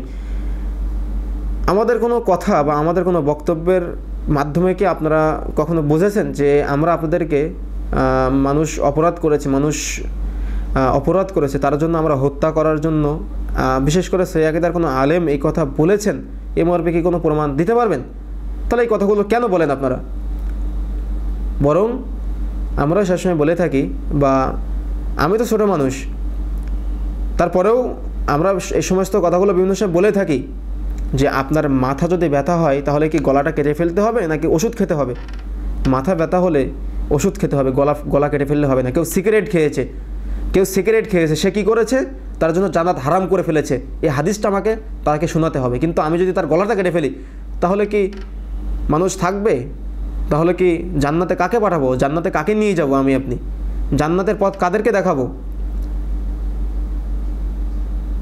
কাকে কি বোঝাচ্ছেন আপনি? আহলুল জঙ্গি মানে আমরাই যদি জঙ্গিবাদের বিরুদ্ধে কিছু বলতে হয় তাহলে আহলে হাদিস যারা আছে তারাই বলেছে সর্বপ্রথম। কিন্তু আজকে 2005 সালের প্রফেসর ডক্টর মোহাম্মদ আসাদুল্লাহ গালিব স্যারকে জঙ্গিবাদের অপরাধে তাদেরকে জেলখানায় ঢুকানো হলো, কিন্তু ঠিকই 3 বছর 6 মাস 6 দিন পরে তাকে জেলখানা থেকে বের করতে হলো এবং 8 বছর 8 মাস 28 দিন পরে তার সমস্ত মামলা থেকে খালাস দিতে হলো। কারণ আপনারা জেনেছেন, বুঝেছেন যে তারা জঙ্গিবাদের সাথে কখনো সম্পৃক্ত থাকতে পারে না, বরং তারাই জঙ্গিবাদের বিরুদ্ধে সবসময় বক্তব্য দিয়েছে। আজকে নুরুল ইসলাম ফারুকী হত্যার মামলায় মুজাফফর উস-সুদিকে জেলখানায় ঢুকানো হলো কিছুদিন আগে, 4 মাস 2 দিন জেল খেটে বেরোলেন, কিন্তু কি মিথ্যা প্রমাণিত হলো। তারপরে আপনারা কেন এই সমস্ত বিষয়গুলো উল্লেখ করেন? এটা আপনাদের কাছে বিনয়ের প্রশ্ন আমাদের। জঙ্গিবাদের বিরুদ্ধে যদি কিছু বলতে হয় তাহলে আহলে হাদিস আলেমরাই, সহিদের আলেমরাই সবসময় বেশি বলেছে। কারণ মানুষ হত্যা করে ইসলাম প্রতিষ্ঠা করতে হবে, এটা আমরা আপনাদেরকে কখনো শেখাইনি, বা আলেমরাই সহিদের কোনো আলেম আপনাদেরকে শিখিয়েছেন এই মর্মে আপনারা কোনো রেফারেন্স দিতে পারবেন না যে মানুষ হত্যা করে ইসলাম প্রতিষ্ঠা করতে হবে। বরং আমরা এই সমস্ত ঝামেলা থেকে সবসময় দূরে, আমরা এই সমস্ত ঝামেলার ভিতরে কখনো জড়াতে চাই না। তারপর পরে আরেক ভাই লিখছেন যে আসসালামু আলাইকুম, এখানে কোনো আজে বাজে কমেন্ট করবেন না। জি আলহামদুলিল্লাহ, যে আজকে আলোচনার সাংঘর্ষিক যে কমেন্টগুলো আছে সেগুলো আপনারা করতে পারেন। আর যদি কোনো কিছু জানার থাকে তাহলে খোলামেলা আমাকে জিজ্ঞাসা করতে পারেন, কোনো অসুবিধা নাই। আমার যদি জানা থাকে তাহলে আমি বলে দেবো ইনশাআল্লাহ। এক ভাই লিখছেন, ভাই জানাজার নামাজ কয় তাকবীর? হানাফিরা মাযহাবিরা 4 তাকবীরে পড়ে। এটা আমরা অনেক সময় মাযহাবিদের সাথে যদি মিলে যায় তাহলে আমরা কি সেটাকে সাংঘর্ষিক মনে করি নিব? 4 তাকবীরেই পড়তে হবে, বুঝতে পারছেন? 4 তাকবীরেই পড়তে হবে, এটাই সুন্নাহ। মুস্তাফিজুর রহমান ভাই সালাম দিয়েছেন যে ওয়ালাইকুম আসসালাম রাহমাতুল্লাহি ওয়া বারাকাতুহু। 2 রাকাত সালাত নাকি সহিহ হাদিসে পড়া যায় না? কিছু হানাফি ভাই বলে থাকেন 2 রাকাত সালাত নাকি সহিহ হাদিসে পড়া যায় না। কিসের 2 রাকাত আমি বুঝতে পারলাম না, বিষয়টা একটু ক্লিয়ার করবেন তাহলে হয়তো আমি বুঝতে পারবো ইনশাআল্লাহ। এবার আলোচনার দিকে ফিরে যাই। আপনারা যদি কোনো কিছু আলোচনার ভিতরে জানা থেকে থাকে তাহলে জিজ্ঞাসা করতে পারেন, পরবর্তীতে আবার কথা হবে ইনশাআল্লাহ। এবার আসি, যে কথা বলতে বলতে রেখে দিয়েছিলাম যে আব্দুল কাদের জিলানী রাহিমাহুল্লাহর কথা। আব্দুল কাদের জিলানী রাহিমাহুল্লাহ কি বলছেন? আব্দুল কাদের জিলানী রাহিমাহুল্লাহর যার জন্ম হচ্ছে 470 থেকে জন্ম 470, মৃত্যু হলো 561 হিজরিতে। তাহলে আব্দুল কাদের জিলানী রাহিমাহুল্লাহ, আমরা অনেকে হানাফি যারা নামকরণ করি আমরা তাকে পীর হিসেবে মানি। আব্দুল কাদের জিলানী রাহিমাহুল্লাহর জন্ম হচ্ছে 470 হিজরিতে, মৃত্যু হলো 561 হিজরিতে। আব্দুল কাদের জিলানী রাহিমাহুল্লাহ বলছেন, ইউলাম আন্না লি আহলিল বিদআ আলামাতুন। দেখেন কত চমৎকার কথা নিয়ে বলছেন যে জেনে রাখো বিদআতীদের কিছু নিদর্শন রয়েছে। তার মানে কি আব্দুল কাদের জিলানী রাহিমাহুল্লাহ বিষয়টি আসছে কি আব্দুল কাদের জিলানী রাহিমাহুল্লাহ কিতাবুল গুনিয়া ওরফে গুনিয়াতুত তালেবিনের 1 নম্বর খণ্ডে 90 নম্বর পৃষ্ঠার ভিতরে আসছে। গুনিয়াতুত তালেবিনের ভিতরে তিনি উল্লেখ করছেন যে বিদআতীদের কিছু নিদর্শন আছে, তোমরা বিদআতি চিনবে। তার মানে আপনারা এটা মনে রাখবেন যে বিদআতীদের চিনতে পারবেন আপনারা কিভাবে। এটা আমার কথা নয়, কিন্তু আমি এখানে দেখছি, আপনাকে বলছি আব্দুল কাদের জিলানী রাহিমাহুল্লাহ বলছেন, আপনারা খুলে দেখতে পারেন গুনিয়াতুত তালেবিনের 1 নম্বর খণ্ডে 90 নম্বর পৃষ্ঠা আপনারা খুলে দেখতে পারেন। আব্দুল কাদের জিলানী রাহিমাহুল্লাহ তিনি বলছেন যে বিদআতীদের কিছু নিদর্শন রয়েছে, যে তোমরা এই নিদর্শনগুলো যদি কোনো ব্যক্তির ভিতরে দেখতে পাও তাহলে মনে করবে যে এই হলো বিদআতি। তিনি বলছেন যা দেখে তাদেরকে চেনা যায়। বিদআতীদের লক্ষণ হলো যে তারা আহলে হাদিসদেরকে গালি দিবে এবং বিভিন্ন বাজে নামে সম্বোধন করবে। তার মানে কি আব্দুল কাদের জিলানী রাহিমাহুল্লাহ বলছেন বিদআতীদেরকে যদি চিনতে চান তাহলে দেখবেন প্রথমে যে তারা আহলে হাদিসদেরকে গালি দিবে এবং বিভিন্ন বাজে নামে তাদেরকে আখ্যায়িত করবে। এগুলো হলো সুন্নাতপন্থীদের বিরুদ্ধে তাদের দলীয় গোলামি ও অন্তর্জলায় বহিঃপ্রকাশ ছাড়া কিছু নেই। কেননা আহলুস সুন্নাহ ওয়াল জামাআতের কোনো নাম নেই, একটি নাম ব্যতীত, সেটা হলো আহলুল হাদিস। বিদআতীদের এই সবগুলি প্রকৃত অর্থ আহলে হাদিসদের জন্যই প্রযোজ্য নয়। যেমন মক্কার কাফিররা কাফিরদের জাদুকর, কবি, পাগল, মাথা খারাপ এবং প্রভৃতি গালি রাসূল সাল্লাল্লাহু আলাইহি ওয়াসাল্লামের জন্য প্রযোজ্য ছিল না। বুঝাতে পেরেছি কি জানি না আমার বিষয়টি, কিন্তু এই বিষয়টা আপনারা আরও বিস্তারিত পাবেন গুনিয়াতুত তালিবিন, এখানে খুলে দেখবেন আপনারা বইটা গুনিয়াতুত তালিবিনের 90 নম্বর পৃষ্ঠা খুলে দেখবেন, তাহলে আপনারা সেখানে বিস্তারিত দেখতে পাবেন। কিন্তু আমি আপনি তো বোঝার চেষ্টা করিনি বিষয়গুলো। এবার আসি, আলোচনার শেষ পর্যায়ে চলে এসেছি। এবার আসি ইবনু হাজার আসকালানি রহিমাহুল্লাহ নয়, হাফেজ ইবনু কাসির রহিমাহুল্লাহ, তার মানে তাফসির ইবনে কাসিরের লেখক, তাফসির ইবনে কাসিরের লেখক, যার জন্ম হচ্ছে 701 থেকে 701 হিজরিতে জন্ম এবং মৃত্যু হলো 774 হিজরিতে। ইবনু কাসির রহিমাহুল্লাহ তিনি বানি ইসরাইল, সূরা বানি ইসরাইলের 71 নম্বর সূরা বানি ইসরাইলের 71 নম্বর সূরা বানি ইসরাইলের 71 নম্বর আয়াতের ভিতরে যে আল্লাহ রাব্বুল আলামিন বলছেন ইয়াউমা নাদউ কুল্লা উনাসি বিইমামিহিম। বুঝেন ভালো করে, আমার এখানে বলতে একটু ত্রুটি হয়েছে যে সূরা বানি ইসরাইলের 71 নম্বর আয়াতে আল্লাহ রাব্বুল আলামিন বলছেন ইয়াউমা নাদউ কুল্লা উনাসি বিইমামিহিম। এই আয়াতের ব্যাখ্যা করতে গিয়ে ইবনু হাজার আসকালানি, জগৎ বিখ্যাত তাফসীরকারক ইবনু হাজার আসকালানি রাহিমাহুল্লাহ বলছেন যেদিন, তার মানে আয়াতের অর্থ হলো যেদিন আমরা ডাকবো প্রত্যেক সম্প্রদায়কে তাদের নেতা সহকারে। ভালো করে বুঝবেন এই বিষয়টি। ইবনু কাসির রহিমাহুল্লাহ, যার জন্ম হচ্ছে 701 হিজরিতে, মৃত্যু হলো 774 হিজরিতে, ইবনু কাসির রহিমাহুল্লাহ সূরা বানি ইসরাইলের 71 নম্বর আয়াত ইয়াউমা নাদউ কুল্লা উনাসি বিইমামিহিম, তার মানে সেই দিন আমরা ডাকবো প্রত্যেক সম্প্রদায়কে তাদের নেতা সহকারে। এই আয়াতের ব্যাখ্যা করতে গিয়ে জগৎ বিখ্যাত তাফসীরকারক তিনি বলছেন হাদা আকবারু শারফিন লিআসহাবিল হাদিসি ইন লিআসহাবাল হাদিসি লিআন্না ইমামাহুমুন নাবিয়্যু সাল্লাল্লাহু আলাইহি ওয়াসাল্লাম। দেখেন ইনি কত চমৎকার কথা বলছেন যে আহলে হাদিসদের জন্য এটাই সর্বোচ্চ মর্যাদা যে তাদের জন্য একমাত্র ইমাম হলেন মুহাম্মদুর রাসূলুল্লাহ সাল্লাল্লাহু আলাইহি ওয়াসাল্লাম। এবার কি বলবেন? একথা কে বলছেন? একথা বলছেন ইবনু হাজার ইমাম ইবনু কাসির রহিমাহুল্লাহ। ইবনু কাসির রহিমাহুল্লাহ এই কথা বলছেন যে কি হাদা আকবারু শারফিন লিআসহাবিল হাদিস লিআন্না ইমামাহুমুন নাবিয়্যু সাল্লাল্লাহু আলাইহি ওয়াসাল্লাম, যে আহলে হাদিসদের জন্য এটাই সর্বোচ্চ মর্যাদা যে তাদের একমাত্র ইমাম হলেন মুহাম্মদুর রাসূলুল্লাহ সাল্লাল্লাহু আলাইহি ওয়াসাল্লাম। আলহামদুলিল্লাহ। আমি আপনি তো বিষয়গুলো গবেষণার ভিতরে নিয়ে আসার চেষ্টা করি না, আমি আপনি তো বোঝার চেষ্টা করি না, আমি আপনি তো ভাবার চেষ্টা করি না, আমি আপনি তো জানার চেষ্টা করি না। কিন্তু দেখেন বিষয়টি আসছে কি, বিষয়টি ইবনু কাসির রহিমাহুল্লাহ তাফসির ইবনে কাসির, যেটা বৈরুত থেকে ছাপা, এটার 3 নম্বর খণ্ডের যদি 56 নম্বর পৃষ্ঠা খুলে দেখেন তাহলে সেখানে বিস্তারিত পাবেন। কিন্তু আমরা তো খুলে দেখি না, আমরা তো পড়ার চেষ্টা করি না, আমরা তো বোঝার চেষ্টা করি না, আমরা তো মানুষের ভুল ধরার জন্য সবসময় ব্যস্ত হয়ে যাই। আমরা তো মানুষকে করতে হবে, মানুষকে কীভাবে বাজে মন্তব্য করতে হবে, মানুষকে কীভাবে বাজেভাবে অভ্যর্থনা জানাতে হবে সেটা নিয়ে আমরা সবসময় ব্যস্ত থাকি। তাহলে আমি আপনি সমাজ কীভাবে পরিবর্তন করব, আমি আপনি কীভাবে রাসূল মুহাম্মদ সাল্লাল্লাহু আলাইহি ওয়াসাল্লামের আদর্শ কীভাবে বাস্তবায়ন করব। দেখেন এবার বলি, শাহ অলিউল্লাহ মুহাদ্দিস দেহলভী রাহিমাহুল্লাহর নাম হয়তো আমরা সবাই জানি। শাহ অলিউল্লাহ মুহাদ্দিস দেহলভী রাহিমাহুল্লাহ, যার জন্ম হচ্ছে 1703 হিজরিতে, মৃত্যু 1762 খ্রিস্টাব্দে। তিনি তার জগৎ বিখ্যাত গ্রন্থ হুজ্জাতুল্লাহের বালিগার ভিতরে তিনি উল্লেখ করেছেন বাবুল ফারুকি বাইনা আহলিল হাদিসে ও আসহাবুর রায়। অথচ আমরা এখনও বলি, এই কথাটা শোনার পরেও বলি যে আহলে হাদিসের জন্ম 200 বছর আগে, অথচ তার জন্ম হচ্ছে 1703 হিজরিতে। আর এখন কত হিজরিতে চলছে, কত খ্রিস্টাব্দে চলছে দেখেন। তাহলে আমি আপনি কীভাবে হিসাব করব? অথচ তিনি এখানে একটা বাব উল্লেখ করলেন যে আহলে হাদিস ও আসহাবুর রায়ের পার্থক্য। জগৎ বিখ্যাত গ্রন্থ হুজ্জাতুল্লাহের বালেগা, বোঝার চেষ্টাই করি না। হুজ্জাতুল্লাহের বালেগা আমরা বোঝার চেষ্টা করি না। এবার দেখেন যুগ শ্রেষ্ঠ মুহাদ্দিস নাসরুদ্দিন আলবানী রহিমাহুল্লাহ তিনি কি বলছেন? নাসরুদ্দিন আলবানী রহিমাহুল্লাহ বলছেন আহলে হাদিসগণ হলেন তারাই যারা মুহাম্মদ সাল্লাল্লাহু আলাইহি ওয়াসাল্লাম ব্যতীত কোনো ব্যক্তির রায়কে প্রাধান্য দেন না, তিনি যত বড়ই হন না কেন। তারা তাদের বিরোধী, যারা হাদিস ও তার প্রতি আমলে তোয়াক্কা করে না, তারা যেমন কেবল তাদের ইমামদের রায়কে প্রাধান্য দেয়, অথচ তাদের ইমামগণ এ থেকে নিষেধ করে গেছেন, তেমনি আহলে হাদিসগণ একমাত্র তাদের নবীর কথাকেই প্রাধান্য দেন। সুবহানাল্লাহ। দেখেন কি বুঝলেন আপনারা? নাসরুদ্দিন আলবানী রহিমাহুল্লাহকে তো অনেকে আবার কাফের বলে ফতোয়া দেয়, অনেকে হত্যাযোগ্য অপরাধী বলে ফতোয়া দেয়। আপনারা তো তাকেই মানে না, তার কথা আবার কীভাবে মানবেন?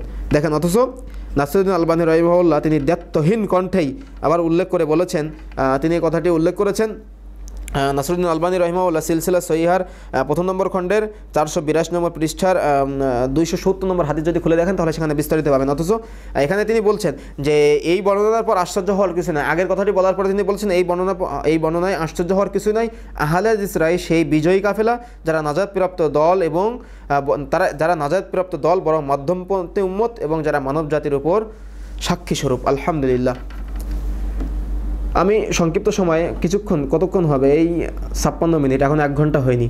56 মিনিটে আমি আপনাদের মাঝে কিছু কথা উল্লেখ করেছি, কিছু কথা বোঝানোর চেষ্টা করেছি যে আহলে হাদিসদের জন্ম শুধুমাত্র যে আমরা বলি 200 বছর আগে, এটা আমি আলোচনার ভিতরে এটা আমরা সবাই বুঝতে পারলাম যে এটা আসলে 200 বছর আগে জন্ম না, বরং সাহাবায়ে কেরামের যুগ থেকে চলে আসা একটা প্রাচীন ইসলামী আন্দোলনের নাম হলো আহলে হাদিস। তাহলে আমি আপনি কেন এখনো পর্যন্ত ব্যক্তিত্বের দোহাই দিয়ে, সমাজের দোহাই দিয়ে, বড় হুজুরের দোহাই দিয়ে, পীর সাহেবের দোহাই দিয়ে এবং পরিবারের দোহাই দিয়ে, পিতামাতার দোহাই দিয়ে আমি আপনি এখনো পর্যন্ত কেন এই রাসূলের সুন্নাহকে গ্রহণ করতে পারলাম না? আমি আপনি যখন আপনাদের মাঝে দাওয়াতি কাজ করি, দাওয়াত দিই, তখন আপনারা আমাদেরকে কয়েকটা কথা শোনান, কয়েকটা ক্ষেত্রে আপনারা বাধাগ্রস্ত হন, সেগুলো আমরা বুঝি যে কি পিতামাতা এতদিন পর্যন্ত কি ভুল করেছেন, পিতামাতা পরিবার কি এতদিন পর্যন্ত ভুল করেছেন। দেখেন, এর প্রেক্ষিতে আমি একটা কথা বলি, আমরা তো মানুষ, আমরা তো সাধারণ মানুষ, আমরা তো কি সাধারণ মানুষ, তাই না? তাহলে আমরা একটু ফিরে যাই নবীদের দিকে, যে তারা তাদের পিতামাতাকে কতটুকু অনুসরণ করেছিলেন, তারা তাদের পিতামাতাকে কতটুকু গ্রহণ করেছিলেন ইসলামের বিধান মানার ক্ষেত্রে। আমি আপনি যখনই কোরআন হাদিসের কথা শুনি তখন আমি আপনি বলি যে কি এটা পরিবার, আমার আপনার পরিবার কি, আমার আপনার পরিবার এই ভুল কাজ, আমার বাপদাদারা এই কাজগুলো করে এসেছে, আমি কেন আজকে এই কথাকে গ্রহণ করব? অথচ একটু ইব্রাহিম আলাইহিস সালামের দিকে ফিরে যাই। ইব্রাহিম আলাইহিস সালাম যখন পরিবারের কাছে দাওয়াত দিলেন, বাধাগ্রস্ত হলেন। ইব্রাহিম আলাইহিস সালাম যখন পরিবারের কাছে দাওয়াত দিলেন, বাধাগ্রস্ত হলেন। সমাজের কাছে দাওয়াত দিলেন, বাধাগ্রস্ত হলেন। সমাজ নেতার কাছে দাওয়াত দিলেন, বাধাগ্রস্ত হলেন। রাষ্ট্রের সর্বোচ্চ পর্যায়ে গিয়েও বাধাগ্রস্ত হলেন। ইমাম ইব্রাহিম আলাইহিস সালাম কিয়ামতের দিন যখন আল্লাহ রাব্বুল আলামিনের নিকট দাঁড়াবেন, তখন আল্লাহ রাব্বুল আলামিন ইব্রাহিম আলাইহিস সালামের সামনে তার পিতাকে জাহান্নামে নিক্ষেপ করার জন্য বলবে। তখন ইব্রাহিম আলাইহিস সালাম বলবে যে আল্লাহ, আজকে এর চাইতে অপমান আর কি হতে পারে, যে আমার পিতা, আজকে আমি নবী, তারপরে আজকে আমার পিতা জাহান্নামী। আল্লাহ রাব্বুল আলামিন বলছেন, ইব্রাহিম, কোনো মুশরিকের জন্য তোমার সুপারিশ মানায় না। ইব্রাহিম আলাইহিস সালামের সামনেই তার পিতাকে 4 হাত পা বেঁধে রক্তমাখা জানোয়ারের ন্যায় নিক্ষেপ করা হবে জাহান্নামে। শুধু তাই নয়, আমাদের নবী মুহাম্মদ সাল্লাল্লাহু আলাইহি ওয়াসাল্লামের পিতা আব্দুল্লাহ সম্পর্কে সহিহ মুসলিমের জানাজা অধ্যায়টি খুলে দেখুন, সেখানে জলজল করছে আমাদের নবী মুহাম্মদ সাল্লাল্লাহু আলাইহি ওয়াসাল্লামের পিতা আব্দুল্লাহ সম্পর্কে রাসূল মুহাম্মদ সাল্লাল্লাহু আলাইহি ওয়াসাল্লাম বলছেন, এক বেদুইন যুবক এসে রাসূলকে জিজ্ঞাসা করছেন, ইয়া রাসূলুল্লাহ, আমার পিতা তো মুশরিক অবস্থায় মারা গিয়েছে, তিনি কি জান্নাতে যাবে নাকি তিনি জাহান্নামী? আল্লাহ রাসূল কিছুক্ষণ চুপ থাকার পরে বললেন যে তিনি জাহান্নামী। লোকটা খুব কষ্ট পেয়ে চলে যাচ্ছেন।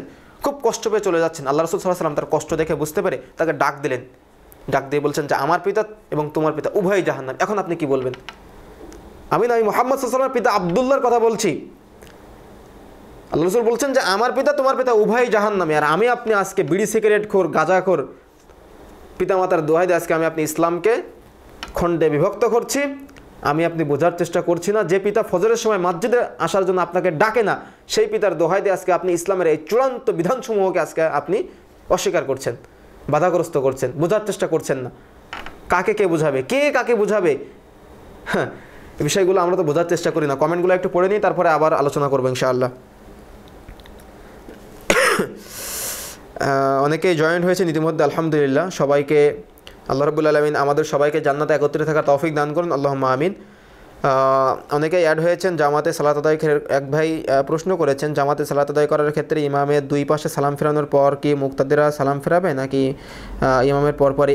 ইমাম সাহেব ডান দিকে ফেরানোর পর আমরাও ডান দিকে, ইমাম সাহেব বাম দিকে ফেরানোর পর আমরা বাম দিকে ফেরাবো ইনশাআল্লাহ। জুমার দিন 2 আজান দেওয়া যাবে কি না? 2 আজানের প্রথাটা সাহাবীরা চালু করেছেন, রাসূল সাল্লাল্লাহু আলাইহি ওয়াসাল্লাম থেকে একটা আজানের প্রথা চালু ছিল। আমরা একটা আজান জুমার দিন মসজিদে একটা আজান দেওয়ার চেষ্টা করব, কারণ আমরা 2 আজান যারা দেই আমরা এটা হলো গোড়ামি করি, এবং এটা আমরা গোড়ামি করে আমি এই জন্য বললাম, কারণ আজকে দেখেন যে যেটা চালু করা হয়েছিল বাজারে সেটা আমরা মসজিদের ভিতরে নিয়ে এসেছি, এজন্য এটা চলবে না। অনেকেই সালাম দিয়েছেন, ওয়ালাইকুম আসসালাম রহমতুল্লাহ, আল্লাহ সবাইকে কবুল করুন। নাম্বার চেয়েছেন, আমার নাম্বারটা টাইম লাইনে দেওয়া আছে ইনশাআল্লাহ, ওখান থেকে সবাই নিয়ে নেবেন এবং যদি না পান তাহলে কমেন্ট মেসেজ করবেন, মেসেঞ্জারে দেওয়ার চেষ্টা করবেন ইনশাআল্লাহ। রুবেল ভাই লিখেছেন সত্য এসেছে, মিথ্যা বিলুপ্ত হবে ইনশাআল্লাহ। জি, আল্লাহ রাব্বুল আলামিন যদি কবুল করেন তাহলে তো সব কিছু সম্ভব ইনশাআল্লাহ। আল্লাহ রাব্বুল আলামিন কবুল করুন, আপনাদের জন্য দোয়া করি, আপনারাও দোয়া করবেন ইনশাআল্লাহ। অনেকে আবারও সালাম দিয়েছেন, ওয়ালাইকুম আসসালাম রহমতুল্লাহি ওয়া বারাকাতুহু।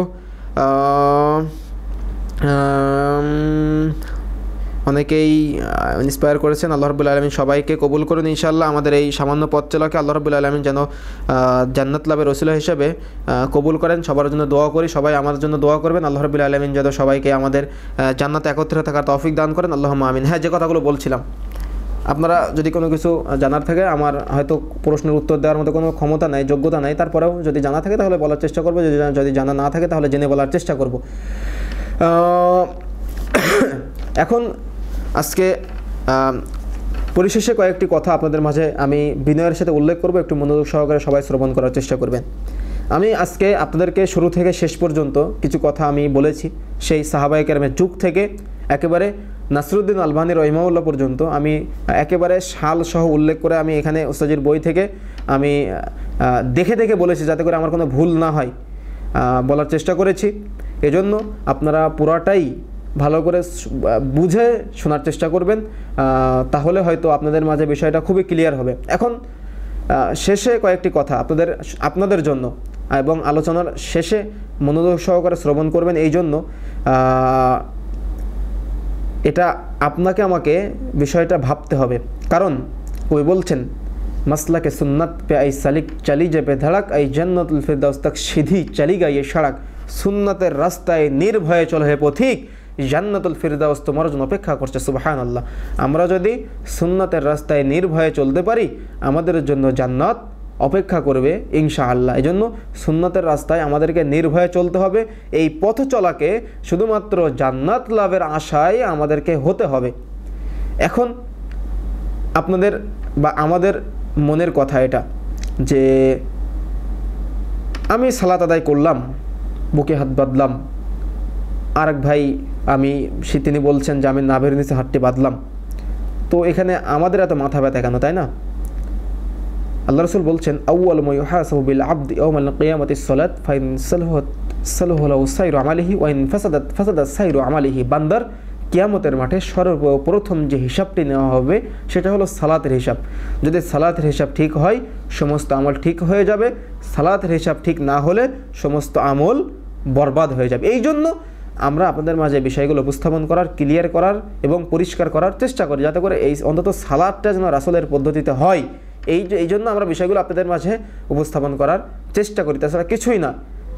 আর এখানে আমাদের স্বার্থ, আপনারা তো সবসময় গালিগালাজ করেন, অনেকে আছেন আপনারা গালিগালাজ করেন, তারপরে আপনাদের গালিগালাজ শোনার পরেও আমরা কথাগুলো বলার স্বার্থ হলো আমাদের এই জন্য যে আপনি যদি আমার কথার মাধ্যমে যদি একটা বিষয়েই যদি হেদায়েত প্রাপ্ত হন, যদি মেনে নেন, যদি একক তো সালাতও আদায় করেন, যদি একবার সুবহানাল্লাহ আলহামদুলিল্লাহ বলেন, তাহলে তার নেকিটা আমি পাবো। এটা হলো আমার স্বার্থ, তাছাড়া আমার কিন্তু কোনো স্বার্থ না এখানে। যদি আপনি একটা কথা শুনে যদি সেটা মেনে নেন তাহলে তার একটা নেকি আমার আমলনামায় যুক্ত করা হবে, সেই স্বার্থেই কথাগুলো বলি। তাছাড়া কিন্তু কোনো স্বার্থে আমরা এই সমস্ত কথাবার্তা বলি না বা বলার চেষ্টাও করি না। তাছাড়া আমাদের কী ঠাকা লেগেছে যে এই সমস্ত কথাগুলো আপনাদের মাঝে উপস্থাপন করব? একটাই স্বার্থ যে আপনি যদি এই কথাটাকে যদি মেনে যদি কোরআন ও সহিহ যদি আমল করেন তাহলে তার একটা নেকি আমার আমলনামায় যুক্ত করা হবে, আমি মারা যাওয়ার পরে এটা হলো সাদকায়ে জারিয়া হবে, তাছাড়া কিছুই না। এই জন্য রিস্ক নিয়ে আপনাদের গালিগালাজ শোনার পরেও আমরা কথাগুলো সামনে সাধারণ মানুষের সামনে উপস্থাপন করার চেষ্টা করি। অন্তত কিয়ামতের দিন বলতে পারবো যে আল্লাহ আমি দাওয়াতটা পৌঁছে দিয়েছিলাম। আপনি কিয়ামতের দিন বলতে পারবেন না যে এই দাওয়াতটা আমার কাছে আসেনি, আপনি কিয়ামতের দিন বলতে পারবেন না যে এই দাওয়াতটা আমার কাছে আসেনি। এজন্য আমি যুবক ভাইদেরকে অনুরোধ করব যে আপনারা যারা অনলাইনে আছেন, বিশেষ করে এখন অনলাইনের যুগ, যারা অনলাইনে আছেন তারা অনলাইনটাকে আল্লাহর নিয়ামত মনে করে শুধুমাত্র কোরআন হাদিসের যে বাণীগুলো আছে সেগুলো ছড়িয়ে দিবেন, সর্বত্র ছড়িয়ে দেওয়ার চেষ্টা করবেন। কোরআন হাদিসের যে বাণীগুলো আছে সর্বত্র ছড়িয়ে দেওয়ার চেষ্টা করবেন। অন্তত প্রত্যেক দিন অন্তত একটা করে হলেও আলোচনা মানুষের মাঝে ছড়িয়ে দেওয়ার চেষ্টা করবেন। কারণ তার মাধ্যমে যদি একজন ব্যক্তি হেদায়েতপ্রাপ্ত হয় তাহলে তার একটা নেকি হলেও আপনার আমলনামায় যুক্ত করা হবে। আমি হয়তো লেকচার দিচ্ছি, সেটা আপনি পাবলিক করলেন, আমি তো বললাম, আমার মাধ্যমে মানুষ পরিবর্তন হলো, মাঝখানে আপনি ছড়িয়ে দিলেন, মাধ্যম আপনিও আছেন, আপনাকেও কিন্তু এই নেকির ভাগে অংশীদার করা হবে। এজন্য অন্তত শুধুমাত্র আল্লাহকে খুশি করার জন্য, আল্লাহর জন্য এগুলো প্রচার করার চেষ্টা করবেন, তাহলে আমি আপনি সফল হতে পারবো। আমি আপনি মারা যাওয়ার পরেও আমি আপনি সেই কঠিন কিয়ামতের দিন সুখময় জান্নাত লাভ করতে পারবো ইনশাআল্লাহ। আমি মারা যাওয়ার পরেও এই আলোচনা করার মাধ্যমে যেন সাধারণ মানুষ হেদায়েতপ্রাপ্ত হয়, সাধারণ মানুষ যেন জান্নাতমুখী হয়, সাধারণ মানুষ যেন আল্লাহ রাসূল সাল্লাল্লাহু আলাইহি ওয়াসাল্লামের প্রতি ভালোবাসা বৃদ্ধি হয়, রাসূল মুহাম্মদ সাল্লাল্লাহু আলাইহি ওয়াসাল্লামকে যে সবচাইতে ভালোবাসতে হবে সে বিষয়টা যেন তারা তাদের অন্তরের ভিতরে গেঁথে দিতে পারে। এটা হলো আমাদের স্বার্থ, এটা হলো আমাদের উদ্দেশ্য, এটা হলো আমাদের চাওয়া, এটা হলো আমাদের পাওয়া, এটা হলো আমাদের সাধনা, তাছাড়া কিছুই না। এবার আসি যে আপনারা অনেক সময় চেষ্টা করেন যে এই সালাফি দাওয়াতের এই কার্যক্রমকে আপনারা অনেক সময় বাধা দেওয়ার চেষ্টা করেন, বা অনেক সময় ভাবেন যে এটাকে আপনারা দাবিয়ে দিবেন বা এটাকে আপনারা একেবারে দাবিয়ে দিবেন। এই কথা কিন্তু আপনারা কখনো করতে পারবেন না, কারণ ওই যে সাওবান কর্তৃক যে কথাটি আমি হাদিসটা উল্লেখ করলাম, সহিহ মুসলিম 2য় খণ্ডের 143 নম্বর পৃষ্ঠার ভিতরে আসছে, আল্লাহ রাসূল বলছেন, লা তাযালু তায়ফাতুম মিন উম্মতি যাহিরিনাল হক, আমার উম্মতের মধ্যে সর্বদা একটি দল হকের উপরে বিজয়ী থাকবে, লা যুররুহুম মান খাযালাহুম, তাদেরকে কেউ কোনো ক্ষতি করতে পারবে না, হাত্তা ইয়াতি আমরুল্লাহ, ইতিমধ্যেই কিয়ামত চলে আসবে, অহুম কাযালিক, এবং তারা পূর্বে যেমন ছিল কিয়ামত পর্যন্ত ওইরূপ থাকবে। কিয়ামত কথাটি ব্যবহার করা হয়েছে এখানে, কিয়ামত পর্যন্ত ওইরূপ থাকবে, কেউ বাধাগ্রস্ত করতে পারবে না, বরং যত দিন যাবে সত্য এসে গেছে, মিথ্যা তো বিলুপ্ত হবে ইনশাআল্লাহ। আর আপনারা যারা অনলাইনে দর্শক আছেন, যারা আলোচনা শুনছেন, মাথার ভিতরে তো ব্রেন নামে একটা জিনিস আছে, তো এই ব্রেনটা খুলে দেখার চেষ্টা করেন, এই ব্রেনটা প্রয়োগ করার চেষ্টা করেন বাস্তবে, তাহলে হয়তো কিছু না কিছু করতে পারবেন ইনশাআল্লাহ। হয়তো জান্নাতে আমরা একসাথে থাকতে পারবো ইনশাআল্লাহ, হয়তো জান্নাত আমরা পাবো ইনশাআল্লাহ। তবে আমাদের চেষ্টা করতে হবে, চেষ্টা না করলে তো আমরা ফল পাবো না। চেষ্টা করতে হবে, কবুল করার মালিক আল্লাহ, আল্লাহ যদি কবুল করে তাহলে সব কিছু সম্ভব ইনশাআল্লাহ। এখন কমেন্টগুলো পড়ে আবার আপনাদের সাথে কিছু কথা বলে শেষ করে দেবো ইনশাআল্লাহ। অনেকে আবারও সালাম দিয়েছেন যে ওয়ালাইকুম আসসালাম ওয়া রাহমাতুল্লাহি ওয়া বারাকাতুহু। চলে আসছেন শিল্পী আব্দুল মামুন ভাই, যে দোয়া করবেন ইনশাআল্লাহ আল্লাহ রাব্বুল আলামিন যেন আমাদের কবুল করেন। আল জাবের ভাই কেমন আছেন? আপনি সিলেট থেকে দেখছেন আমি জানি, এখন ঢাকাতে আছেন। যাক, দোয়া করবেন আল্লাহ রাব্বুল আলামিন যেন জ্ঞান, আল্লাহ রাব্বুল আলামিন যেন বিদ্যা, আল্লাহ রাব্বুল আলামিন যেন আরও বাড়িয়ে দেন, আল্লাহুম্মা আমিন। হাবিবুল্লাহ ভাই লিখছেন, আজকে আলোচনাটি সুন্দর হয়েছে, আশা করি আহলে হাদিস সম্পর্কে জানতে আর কিছু বাকি থাকবে না ইনশাআল্লাহ। আল্লাহ রাব্বুল আলামিন যেন কবুল করেন। আর কেউ মাঝখানের এই সামান্য অংশ শুনবেন না, একদম A to Z আলোচনাটি শ্রবণ করার চেষ্টা করবেন, তাহলে হয়তো বিষয়টা ক্লিয়ার হবে আপনাদের মাঝে। অনেক ভাই ইতিমধ্যে জয়েন্ট হয়েছেন। আলামিন ভাই সালাম দিয়েছেন, ওয়ালাইকুম আসসালাম ওয়া রাহমাতুল্লাহ। আলহামদুলিল্লাহ ভালো আছি ভাইজান, আপনারা সবাই কেমন আছেন জানাবেন ইনশাআল্লাহ। ভাই অসংখ্য ধন্যবাদ। জি আলহামদুলিল্লাহ, আল্লাহ রাব্বুল আলামিন আপনাদের সবাইকে জাযায়ে খায়ের দান করুন, আপনাদের সবাই জন্য দোয়া করে। আব্দুল হাফিজ ভাই চলে আসছেন। আল্লাহ রাব্বুল আলামিন আমাদের এই সবাইকে যেন, যারা আমরা এখন আছি সবাইকে যেন জান্নাতে একত্রে থাকার তৌফিক দান করেন, আল্লাহুম্মা আমিন। পরিশেষে কয়েকটি কথা, আপনারা যারা আমার ফেসবুকে আছেন, বিশেষ করে আমার সাথে আছেন অনেক দিন ধরে, তারা হয়তো জানেন যে আমরা বাংলাদেশে একটা চ্যানেল আমাদের মাঝে চালু ছিল, পিস টিভি বাংলা। তো পিস টিভি বাংলাটা বর্তমানে আপাতত বন্ধ হয়ে আছে। তো এটা আমরা দাবি করব এবং আমরা চাইব যাদের ক্ষমতা আছে যে এটাকে চালু করার। এখানে কোনো সন্ত্রাসী আলোচনা হয় না, এখানে সরকারের বিরোধী কোনো আলোচনা হয় না, বরং এখানে সরকারকে আনুগত্য করতে হবে, যিনি থাকবেন তাকে আনুগত্য করতে হবে, এবং মানুষকে অন্যায়ভাবে হত্যা করা যাবে না, এগুলো শেখানো হয়েছে। এজন্য আমরা প্রথমে দাবি করব যে পিস টিভি বাংলাটা যেন আমাদের মাঝে আবারও ওপেন করে দেওয়া হয়, আমরা যেন এটার মাধ্যমে অনেক মানুষ জান্নাতের পথের প্রতীক হওয়ার চেষ্টা করেছিল।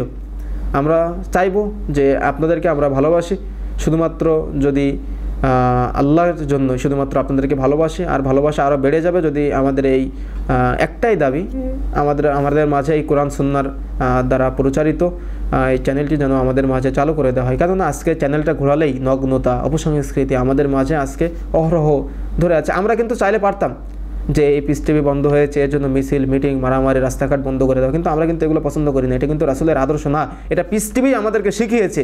পিস টিভি আমাদেরকে শিখিয়েছে যে এগুলো করা যাবে না। এগুলো করা যাবে না। পিস টিভি শিখিয়েছে আমাদেরকে। এটা প্রথমে আমরা দাবি করবো যে পিস টিভি বাংলাটা যেন আমাদের মাঝে আবারও, যদি আপনারা মনে করেন যে মানুষকে জান্নাতমুখী করার, তাহলে চাইবো আপনারা যেন এটা আমাদের মাঝে আবারও চালু করে দেন। আমরা এটা চাইবো, আপনাদের কাছে বিনয়ের সাথে বলবো। আমরা এখানে আমাদের জোর করে কিছু বলতে চাইবো না, কারণ আপনাদেরও একটা বিবেক আছে, চিন্তা শক্তি আছে। আমরা চাইবো যেন পিস টিভি বাংলাটা আমাদের মাঝে আমরা আবারও দেখতে পাই।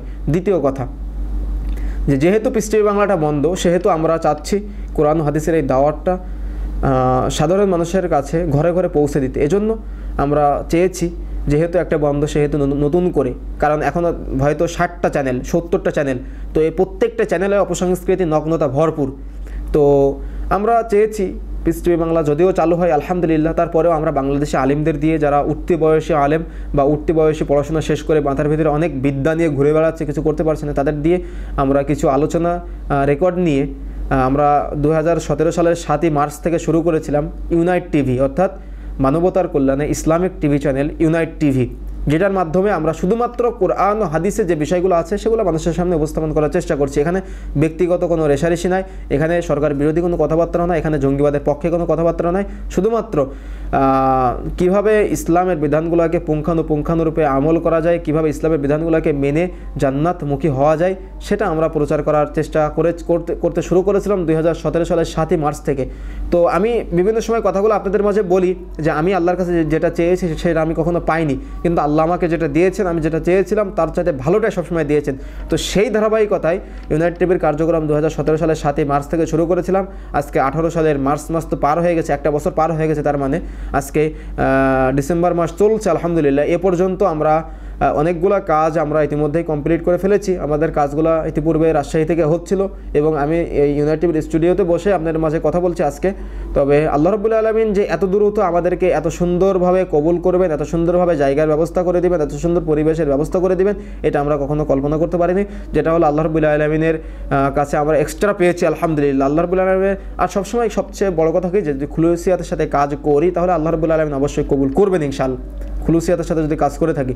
তো কিছুদিন আগে আপনারা হয়তো আমার ফেসবুকে যারা আছেন তারা হয়তো দেখেছেন যে আমরা ইউনাইট টিভির ঢাকাতে যে বিল্ডিংয়ের কার্যক্রম শুরু করেছিলাম উত্তরায়, সেখানে বিল্ডিংয়ের ছাদ ঢালাই হয়ে গেছে আলহামদুলিল্লাহ। এখন বাকি কাজগুলো হচ্ছে, কিছু টাকা পয়সার ক্রাইসিসের কারণে আপাতত কাজটা বন্ধ আছে। তবে যদি আল্লাহ রাব্বুল আলামিন তেমন মিলিয়ে দেয় তাহলে আমরা কাজটা আবার শুরু করবো ইনশাআল্লাহ।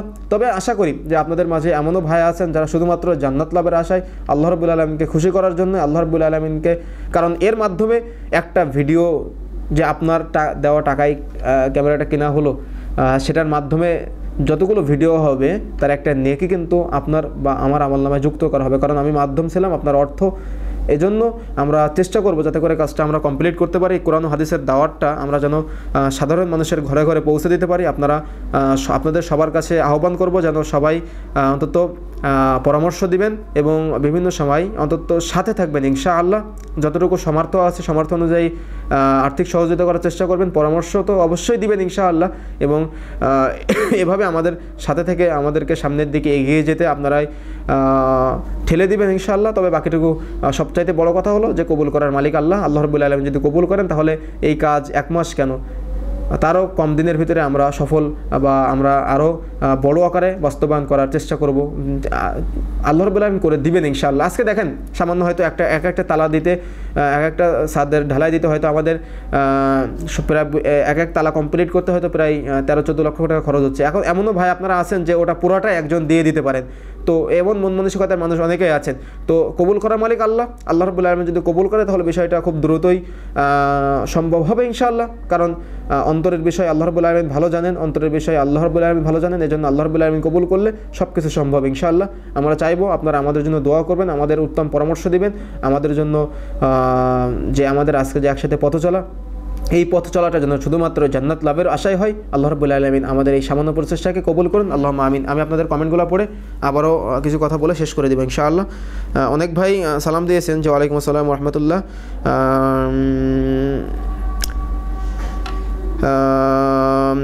এক ভাই লিখছেন, হাত বাঁধা ছাড়া কি কখনো নামাজ পড়েছেন? আসলে ভাইজান, আজকে আলোচনার বিষয়টা এই বিষয়ে সাংঘর্ষিক না, আমরা অন্য বিষয়ে আলোচনা করছি। আজকে এই বিষয়টা আমরা বোঝার চেষ্টা করব এবং আমাদের বিষয়টা আমলে নিয়ে আসার চেষ্টা করব।